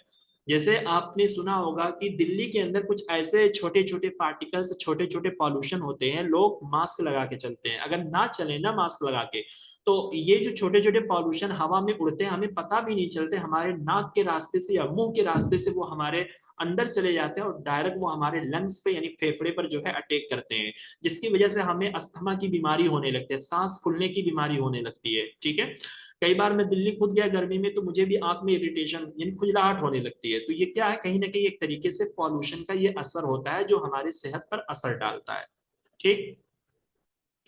फिर इसी तरीके से नेचुरल एंड एनर्जी रिसोर्सेज, ठीक है, हम जो एनर्जी बनाते हैं, कुछ एनर्जी ऐसी है जो हमें कुदरत से मिलती है, ठीक है, यानी नेचुरल होती है, और कुछ हम खुद से बनाते हैं, जैसे सोलर, हम धूप से जो लाइटिंग बनाते हैं, सोलर एनर्जी बहुत मशहूर है, अगरचे इसके इसके आजा के बारे में, ये कैसे बनती है, किस तरीके से सोलर एनर्जी काम करती है, वो इसके अंदर हम यहाँ पे पढ़ेंगे। लेकिन आपने देखा होगा कि सोलर होता है जो एक प्लेट लगा होता है, धूप से चार्ज होता है, उससे हमें लाइटिंग मिलती है, तो ये जो लाइटिंग हम ले रहे हैं ना, ये नेचुरल एनर्जी है। ठीक है। हवा भी एक नेचुरल है, कुदरत से चलती है। सोयल एनर्जी हम मिट्टी से भी बनाते हैं, हाइड्रो हम पानी से भी बनाते हैं, जियो थर्मल, जमीन के अंदर जो है कहीं कहीं पर ऐसा एरिया होता है जहां पर जमीन के अंदर बहुत ज्यादा हीटनेस होती है, गर्मी होती है, तो उससे भी हम एनर्जी प्रोड्यूस करते हैं। बायोमास, गोबर वगैरह से, गंदगी से जो हम एनर्जी बनाते हैं, तो ये सारी न्यूक्लियर एनर्जी, ये वो एनर्जी होती है जो हमारी एटॉमिक वाली होती है, मिसाइल वगैरह, बम वगैरह, ये जो होती है, तो इसको हम कैसे बनाते हैं और इनसे हम कैसे बचेंगे, इनके पॉल्यूशन से हम कैसे बचेंगे, तो इनके लिए भी हमें काम करना, फॉरेस्ट वगैरह से जो एनर्जी बनती है। ठीक। नेचुरल हजार्ड एंड डिजास्टर, ठीक है, कुदरती तौर पर जो बड़ी बड़ी आफतें और मुसीबतें आती हैं, मिटिगेशन स्ट्रेटेजी का मतलब क्या होता है, यानी इन हजार्ड एंड डिजास्टर को हमें कैसे कम करना, मिटिगेशन का मतलब कम करना। ठीक है। तो जैसे अभी कहीं पर अर्थक्वेक आ गया, तो ये एक क्या है, बहुत बड़ी आफत और मुसीबत है। जैसे अभी रसिया के अंदर आपने सुना होगा, उत्तराखंड के अंदर आपने फ्लड सुना, यानी सैलाब आ गया, तो ये क्या एक तरीके का डिजास्टर है, एक कुदरती आफत आ गई, तो इससे हमें कैसे निपटना है। तो आपको मालूम है उसके लिए रेस्क्यू टीम बनाई जाती है, गवर्नमेंट बनाती है, उसके लिए नए नए तरीके बनाए जाते हैं। ठीक है। कि यानी उन चीजों से हम कैसे निपट सके, उन चीजों से हम कैसे अपना बचाव कर सके। अब ये है आपका इन्वायरमेंटल प्रोटेक्शन एक्ट, यानी इंडिया के अंदर जो है इन्वायरमेंट को तहफ्फुज देने के लिए, बचाने के लिए कानून बनाया गया। कब ये बनाया गया था, एक्ट मींस कानून, 1986 के अंदर बनाया गया। तो उसके अंदर क्या क्या कहा गया था हम इसको पढ़ेंगे। National action plan on climate change, ठीक है, इसको हम पढ़ेंगे। इसी तरीके से कुछ इंटरनेशनल एग्रीमेंट या इफर्ट, यानी इंटरनेशनल लेवल पर जो है कुछ ऐसे कन्वेंशन, कुछ ऐसे सेमिनार्स हुए हैं जिसके अंदर इन्वायरमेंट को प्रोटेक्शन देने की बात की गई है। तो वो कुछ है जो चुनिंदा है जिनको हम पढ़ने वाले हैं। ठीक है। वो वहां पे आपको पता चल जाएगा कौन कौन से वो सेमिनार हैं या कन्वेंशन है या प्रोटोकॉल है जिनको हमें पढ़ना है, जो हमारे इन्वायरमेंट से रिलेटेड काम करते हैं। ठीक है। वन मोस्ट लास्ट यूनिट आपकी है हायर एजुकेशन, ठीक है। हम में से हर किसी ने जो है हायर एजुकेशन को लिया है, तो ये है हमारा हायर एजुकेशन। इसके अंदर हमें क्या पढ़ना है, देखिए यहाँ पे क्या आ गया, institution of higher education and education in ancient. Ancient का मतलब होता है हमारा जो कदीम इंडिया था, यानी आजादी से पहले का, 1947 से पहले का जो इंडिया था उसको हम बोलते हैं एंशिएंट इंडिया। तो एंशिएंट इंडिया के अंदर हायर लर्निंग के इंस्टीट्यूशन कौन से थे, या हायर लर्निंग का जो सिस्टम था वो कैसा था, ये सारी चीजें हम इसके अंदर पढ़ने वाले हैं, ठीक है।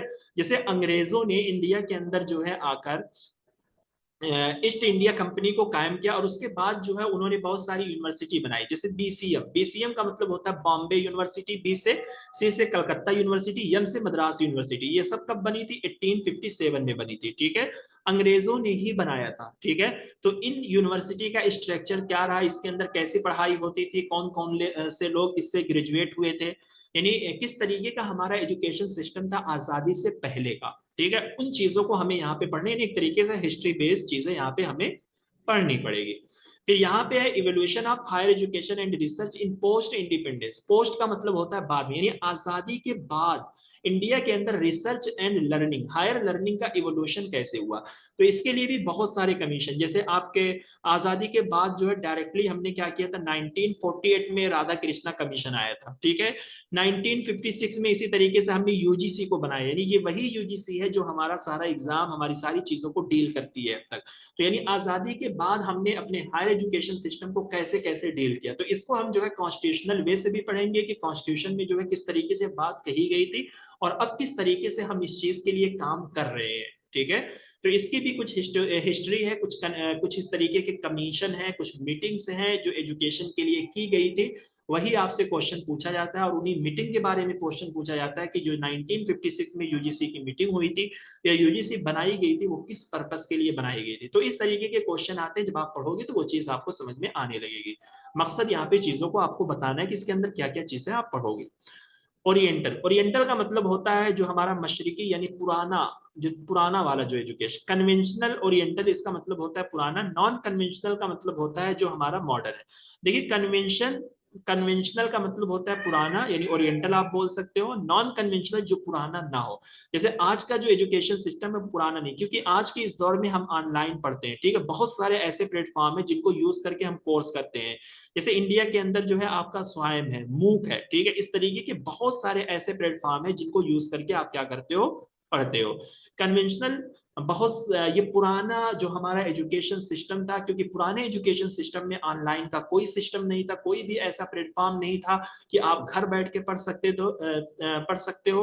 क्योंकि आज के एजुकेशन सिस्टम में हम घर बैठे डिग्री ले सकते हैं, हम ओपन एंड डिस्टेंस एजुकेशन कर सकते हैं, लेकिन कन्वेंशनल या ओरिएंटल में हम नहीं कर सकते थे, ठीक। फिर यहाँ पे जो है एजुकेशन की तीन टाइप से देंगे, professional, technical and skill based education. देखिए प्रोफेशनल आपकी ये वो एजुकेशन होते हैं जो पेशा वाराना होते हैं, यानी जो जिनको करके आप आसानी के साथ जो है जॉब पे लग सकते हो। यानी कहने का मतलब ये नहीं है कि हमने पीएचडी किया है या हमने मास्टर किया है तो हम उसमें जॉब नहीं पाएंगे, हम हर एजुकेशन में जॉब पाएंगे। लेकिन प्रोफेशनल में क्या होता है कि ये एक ऐसा कोर्स होता है जो शुरू से ही, जहां पर आपको ट्रेनिंग जो है देनी पड़ती है। जैसे अगर आप बीटेक करते हो, या आप बीएड करते हो, या आप कोई डॉक्टर का कोर्स करते हो, बीओएमएस करते हो, एमबीबीएस करते हो, ये सारे ऐसे प्रोफेशनल कोर्सेज हैं। अगर आप एलएलबी करते हो तो ये सब प्रोफेशनल की कैटेगरी में आते हैं। क्यों आते हैं, क्योंकि अगर आप इन कोर्सेज में एडमिशन लेते हो तो शुरू से ही जो है आपको यहाँ पे प्रैक्टिस करनी पड़ती है। बीओएमएस करने के बाद या बीओएमएस करते हुए भी जो है आप प्रैक्टिस करते हो, ठीक है। बीएड करते हो तो आपको मालूम है कि अगर आप किसी अच्छी जगह, अच्छे कॉलेज से या यूनिवर्सिटी से बीएड करते हो तो आपको एक सेमेस्टर पढ़ाया जाता है, बाकी 3 सेमेस्टर जो है आपसे टीचिंग करवाई जाती है। तो ये प्रोफेशनल है, ठीक है। एलएलबी करते हुए भी जो है आपको वकालत की ट्रेनिंग दी जाती है। टेक्निकल एजुकेशन, जो टेक्निक वाला हो, यानी जो टेक्निकल हो, ठीक है। स्किल बेस्ड एजुकेशन, ये एक ऐसा एजुकेशन होता है जो शॉर्ट टर्म कोर्स होता है, ठीक है। यानी जिसके अंदर हम सिर्फ स्किल सीखते हैं, शॉर्ट टर्म कोर्स। जैसे जो डिप्लोमा होता है, जैसे मोबाइल बनाने का डिप्लोमा आपने कर लिया, आर्किटेक्चर का डिप्लोमा आपने कर लिया, ठीक है। मार्केटिंग का डिप्लोमा आपने कर लिया, ठीक है। 6 महीने 3 महीने के कोर्सेज होते हैं, एक एक महीने का या एक एक साल का कोर्स होता है, स्किल बेस्ड एजुकेशन जिसको हम बोलते हैं, ठीक। फिर यहाँ पे वैल्यू एंड इन्वायरमेंटल एजुकेशन। देखिए इन्वायरमेंट के बारे में तो हम पूरी एक यूनिट ही पढ़ने वाले हैं, तो उसके अंदर हम इन्वायरमेंट एजुकेशन को भी पढ़ लेते हैं, बट यहाँ पे दिया गया है तो इसके अंदर भी हम उसी चीज को पढ़ेंगे कि हमें अपने इन्वायरमेंट को कैसे बचाना है, इन्वायरमेंट को हम कैसे बचा के रखेंगे, कैसे लॉन्ग लास्टिंग हम अपने इन्वायरमेंट की चीजों को यूज करेंगे। जैसे आपने सुना होगा, आपने देखा भी होगा कि आज के इस दौर में लोग पेड़ पौधों को क्या कर रहे हैं, काट रहे हैं, खत्म कर रहे हैं, ठीक है। तो इससे हमारा इन्वायरमेंट खराब होता है। जिस जगह पे लैंड स्लाइड होती है, जिस जगह पे फ्लड आता है, बाढ़ आता है, तो लोग यही कहते हैं कि वहां पर पेड़ पौधों का होना चाहिए। क्यों होना चाहिए? क्योंकि पेड़ पौधे जहां पर होते हैं तो वो जमीन को अपनी जड़ों से पकड़े रखते हैं, मजबूत रखते हैं। कश्मीर वगैरह में आम आए दिन हम लोग सुनते रहते हैं कि वहां पे लैंडस्लाइड, वो एक तरीके की हिली एरिया, पहाड़ी एरिया, तो मे भी वहां पे पेड़ पौधे नहीं लग सकते हैं, लेकिन जिन एरियो में पेड़ पौधे होते हैं तो वहां पे इस तरीके की एक्टिविटी आपको देखने को नहीं मिलती है। तो इसीलिए कहा जाता है कि पेड़ पौधों को काटना नहीं चाहिए, लगाना चाहिए, क्योंकि इससे हमें प्रोटेक्शन मिलती है, ठीक है।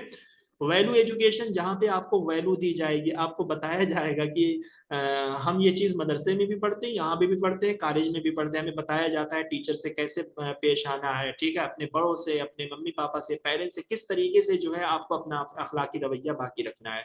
तो साइंटिफिक वे में हम यहाँ पे पढ़ेंगे कि वैल्यू एजुकेशन की शुरुआत कब हुई, कैसे हुई, किन कमीशन ने जो है इसकी बात की थी, या वैल्यू एजुकेशन के कितने जो है तरीके होते हैं। ये सारी चीजें हायर एजुकेशन के प्रोस्पेक्टिव में साइंटिफिक वे से हम यहाँ पे पढ़ने वाले हैं। देखिए ये वही चीज है जो हमने कहा कि आईसीटी के अंदर जो है इनिशिएटिव की बात की गई है। तो कुछ पॉलिसीज, गवर्नेंस या एडमिनिस्ट्रेशन, यानी जो इनिशिएटिव जो है लिए जा रहे हैं हायर एजुकेशन के ताल्लुक से, उन सारी चीजों को हम यहाँ पे क्या करने हैं, पढ़ने वाले हैं। तो ये था आपका सिलेबस यूनिट 1 से लेकर यूनिट 10 तक, जिसको मैंने मुलख्खस तौर पे या एक तरीके से समरी के तौर पे आपको बताने की कोशिश की कि इसके अंदर आपको क्या पढ़ना है, यानी क्या क्या आपको पढ़ाया जाएगा या बताया जाएगा। क्योंकि इंट्रोडक्शन लेना भी बहुत जरूरी होता है, उससे हमारा माइंड ओपन हो जाता है, हमें लिखी हुई इबारत का मतलब पता चल जाता है कि हम इसके अंदर क्या पढ़ने वाले हैं, ठीक है। जब आपको ये चीज पता हो जाती है तब आप आसानी के साथ उन चीजों को पढ़ते रहते हो। लेकिन आपको ये भी नहीं मालूम होगा कि हमें इसके अंदर क्या पढ़ना है, कैसे पढ़ना है, तो ये आपके लिए जो है थोड़ा सा दिक्कत का बाइस बनता है। जी अब बताइए, आपको इनमें से कुछ भी डाउट है, आप में से किसी को भी, वरना हम आगे चलें मेन पॉइंट पे।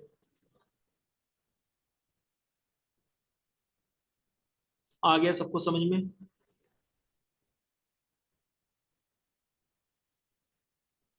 चलिए कोई बात नहीं।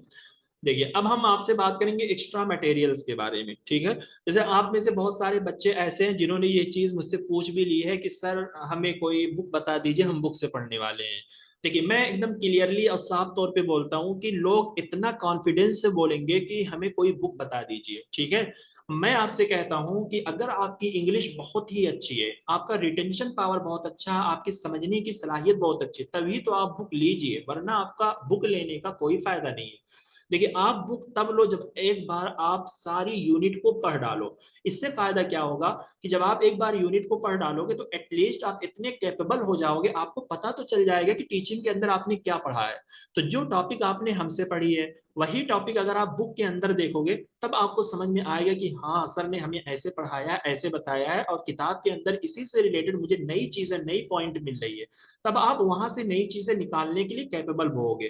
बट अगर आपने चीजों को नहीं पढ़ा और डायरेक्टली आप नई नई बुक्स जो है आप खरीद कर रख रहे हो सिर्फ सजाने के लिए, दिखाने के लिए या बताने के लिए, तो इससे कोई फायदा आपको नहीं होने वाला है, ठीक है।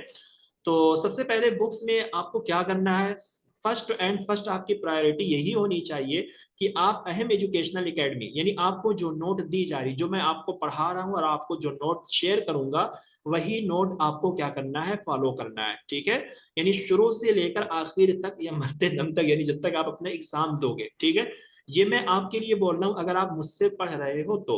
अदरवाइज मेरी नोट को मुझसे जिन लोगों ने नहीं पढ़ा है, बहुत सारे बच्चों ने जो है इससे इस्तेफादा किया है, तो आप भी इस्तेफादा करेंगे, ये मेरी गारंटी है। और मुझे, मैं इतना बोल रहा हूँ कि आपको इतना इजी और इतना आसान तरीके से चीजें जो है किसी भी किताब में नहीं मिलेंगी, ठीक है।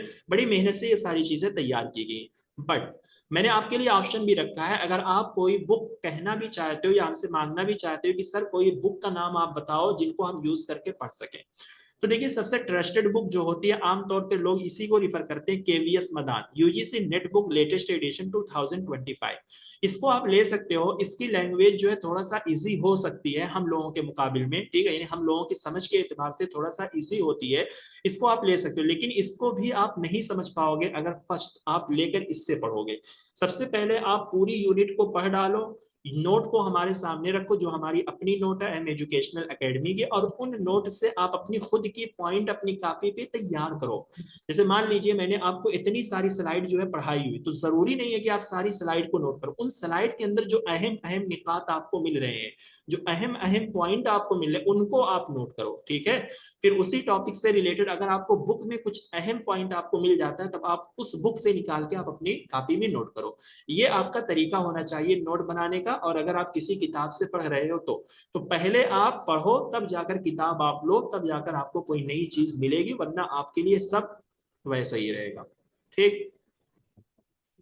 दूसरी बात, आपको पीवाईक्यूज के लिए ये बुक लेनी ही होगी, ठीक है। जैसे पीवाईक्यूज का मतलब क्या होता है, सारे प्रीवियस ईयर क्वेश्चन जो आपको यूनिट वाइज मिलेंगे। NTA UGC NEET paper 1 question bank इसका नाम है, यूनिट वाइज पीवाईक्यूज फ्रॉम 2025 से लेकर तो 22 से लेकर 25 तक। ये किसकी है, नवदीप मैम, इनके चैनल का नाम भी हमने आपको दिया है, नवदीप मैम, ठीक है। इनका क्या होता है, अगर जो बुक की क्वालिटी अच्छी नहीं, यानी उसकी जो तरतीब जो है अच्छी नहीं, बट इसका एक फायदा ये है, इसको हम लोग क्यों रिकमेंड करते हैं, ये यूनिट वाइज पीवाईक्यूज निकाल देती हैं। यानी जितने भी 2022 से 25 तक टीचिंग के पीवाईक्यूज है, उसका अलग इन्होंने यूनिट बनाया है, रिसर्च का अलग बनाया है, कम्युनिकेशन का अलग, आईसीटी का अलग, लॉजिकल रीजनिंग का, मैथमेटिकल रीजनिंग का अलग। तो इससे एक फायदा ये होता है कि हमें इधर उधर घूमना नहीं पड़ता है, और आसानी के साथ हम हर यूनिट को जो है पढ़ने लगते हैं, ठीक है। तो इसको आपको क्यों लेना है, इसको आप लीजिए, अपने पास रखिए, ठीक है। अमेजोन वगैरह पे ये आपको मिल जाएगी। जब आप लोग सारी यूनिट को पढ़ लोगे, क्योंकि जो यूनिट के अंदर आप क्लास रिकॉर्डेड क्लास को आप देखोगे ना, हर यूनिट के अंदर तकरीबन आपको 150-200 पीवाईक्यूज तो हमने करवाए हैं हर हर टॉपिक के हिसाब से। तो आप जब वो कर लोगे ना, तो आपके अंदर एक इच्छा होगी, यानी एक आपके अंदर ख्वाहिश उभरेगी कि भाई ये तो सर ने हमें बता के करवाया है कि इस क्वेश्चन का आंसर ये होगा, इस क्वेश्चन को आप ऐसे कर सकते हो, वैसे कर सकते हो, जब मैं आपको पढ़ाऊंगा। तो आपके अंदर एक ख्वाहिश या रग़बत जाहिर तो होगी कि हम खुद से कुछ करें, हम खुद से क्वेश्चन करें, ताकि हमें पता तो चले कि हमने जो पढ़ा है वो हम अप्लाई कर पा रहे हैं कि नहीं कर पा रहे हैं। तो उसको आप कैसे टेस्ट करोगे, इस पीवाईक्यूज बुक को आप अपने सामने रखो और इनको जो है आप लगाओ, ठीक है। आप एग्जाम तक जो है 3 मरतबा 4 मरतबा 5 मरतबा लगा के फेंक डालो, यानी एकदम चाट डालो, आपको पता चल जाए कि हाँ इस क्वेश्चन का सही आंसर यही है। शुरू शुरू में ऐसा होता है कि जब हम क्वेश्चन लगाते हैं हमें बिल्कुल भी समझ में नहीं आता है। दूसरी मरतबा आप करोगे तब भी नहीं समझ में आए, तीसरी मरतबा करोगे नहीं समझ में आए, चौथी मरतबा करोगे कुछ समझ में आएगा, पांचवी मरतबा करोगे थोड़ा और समझ में आएगा, छठी मरतबा करोगे थोड़ा और आपके अंदर क्यूरियोसिटी जो है आपके अंदर से जाहिर होगी कि भाई लाओ मैं समझ के करूं, ठीक है।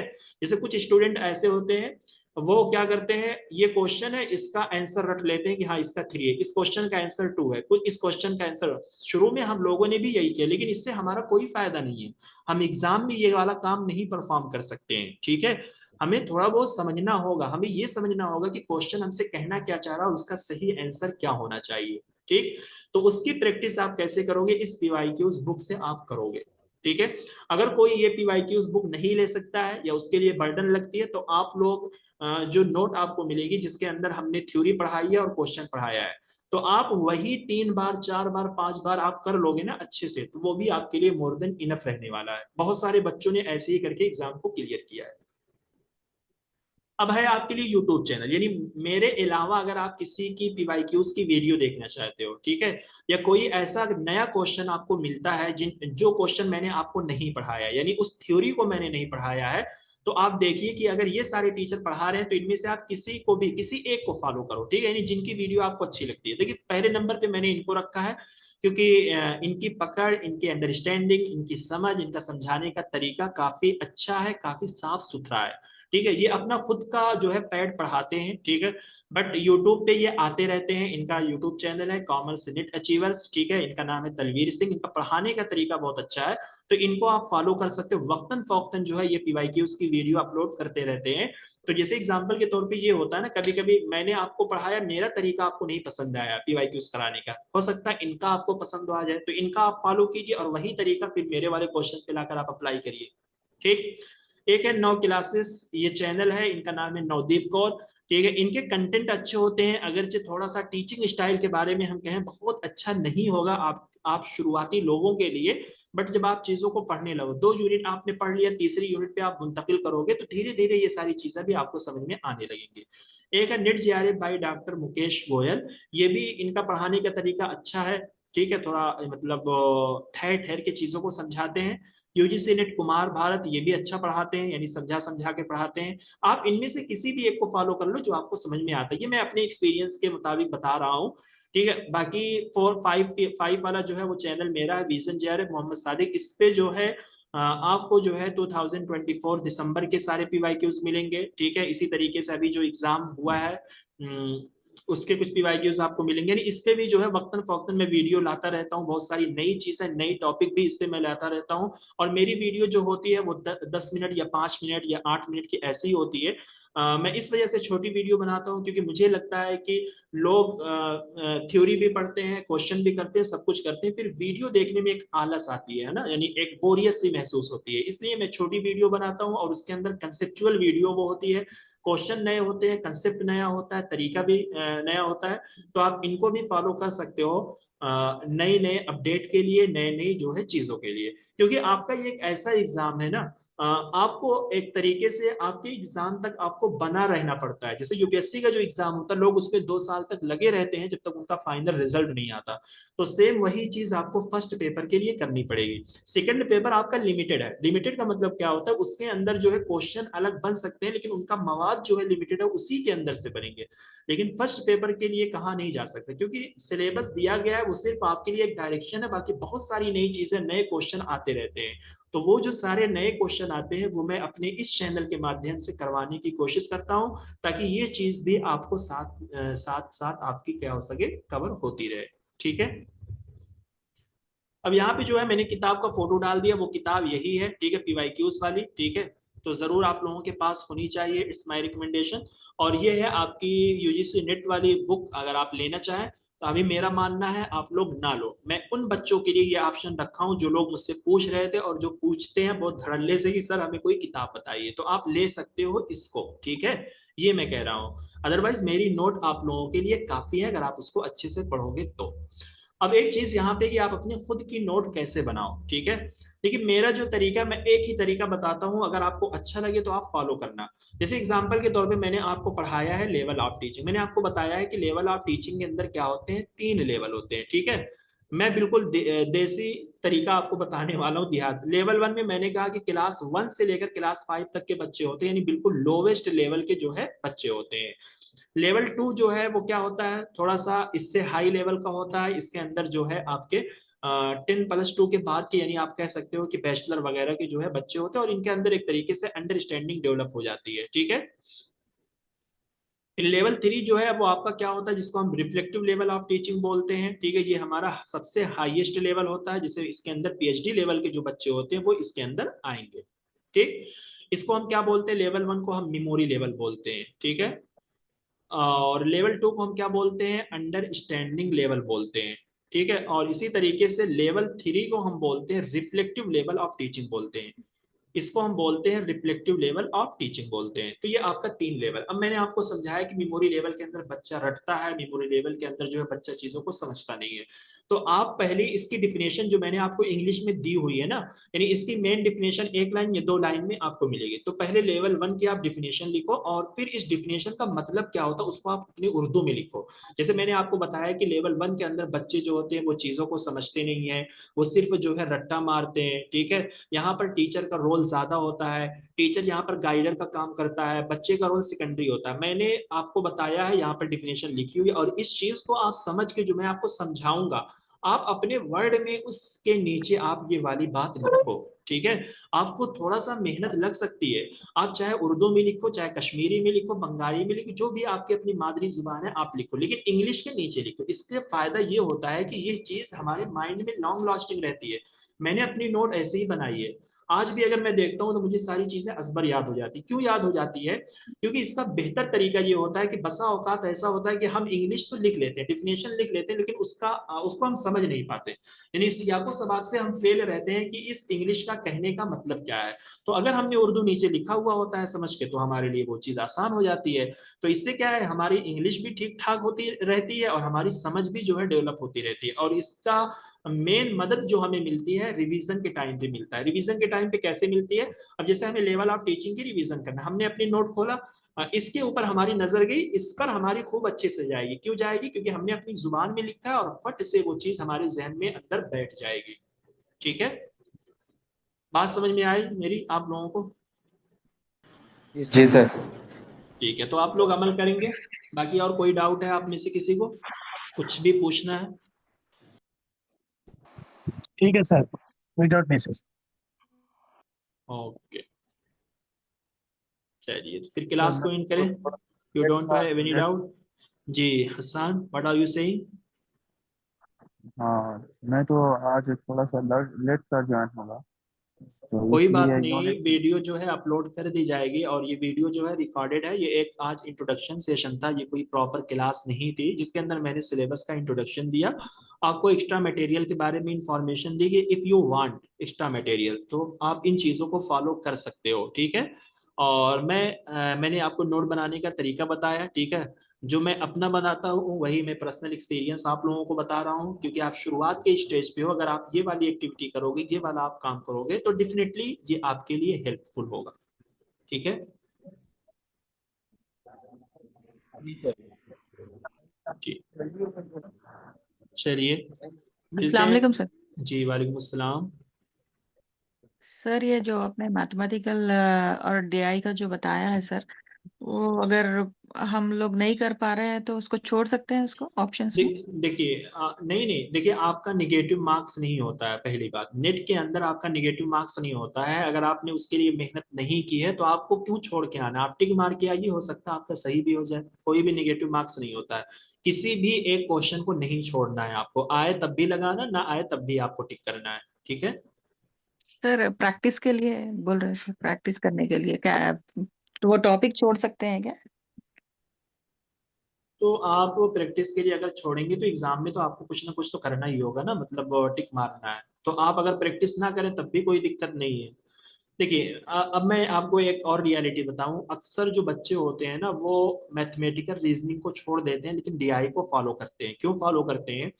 क्योंकि मैथमेटिकल रीजनिंग के अंदर जो है ना कुछ यानी रूल्स वगैरह फॉलो करने होते हैं। मैथ के जैसे फ्रैक्शन निकालना हो, आपको लॉस, प्रॉफिट एंड लॉस वाला क्वेश्चन निकालना, तो इसके अंदर थोड़ा सा लंबी लंबी कैलकुलेशन होती है।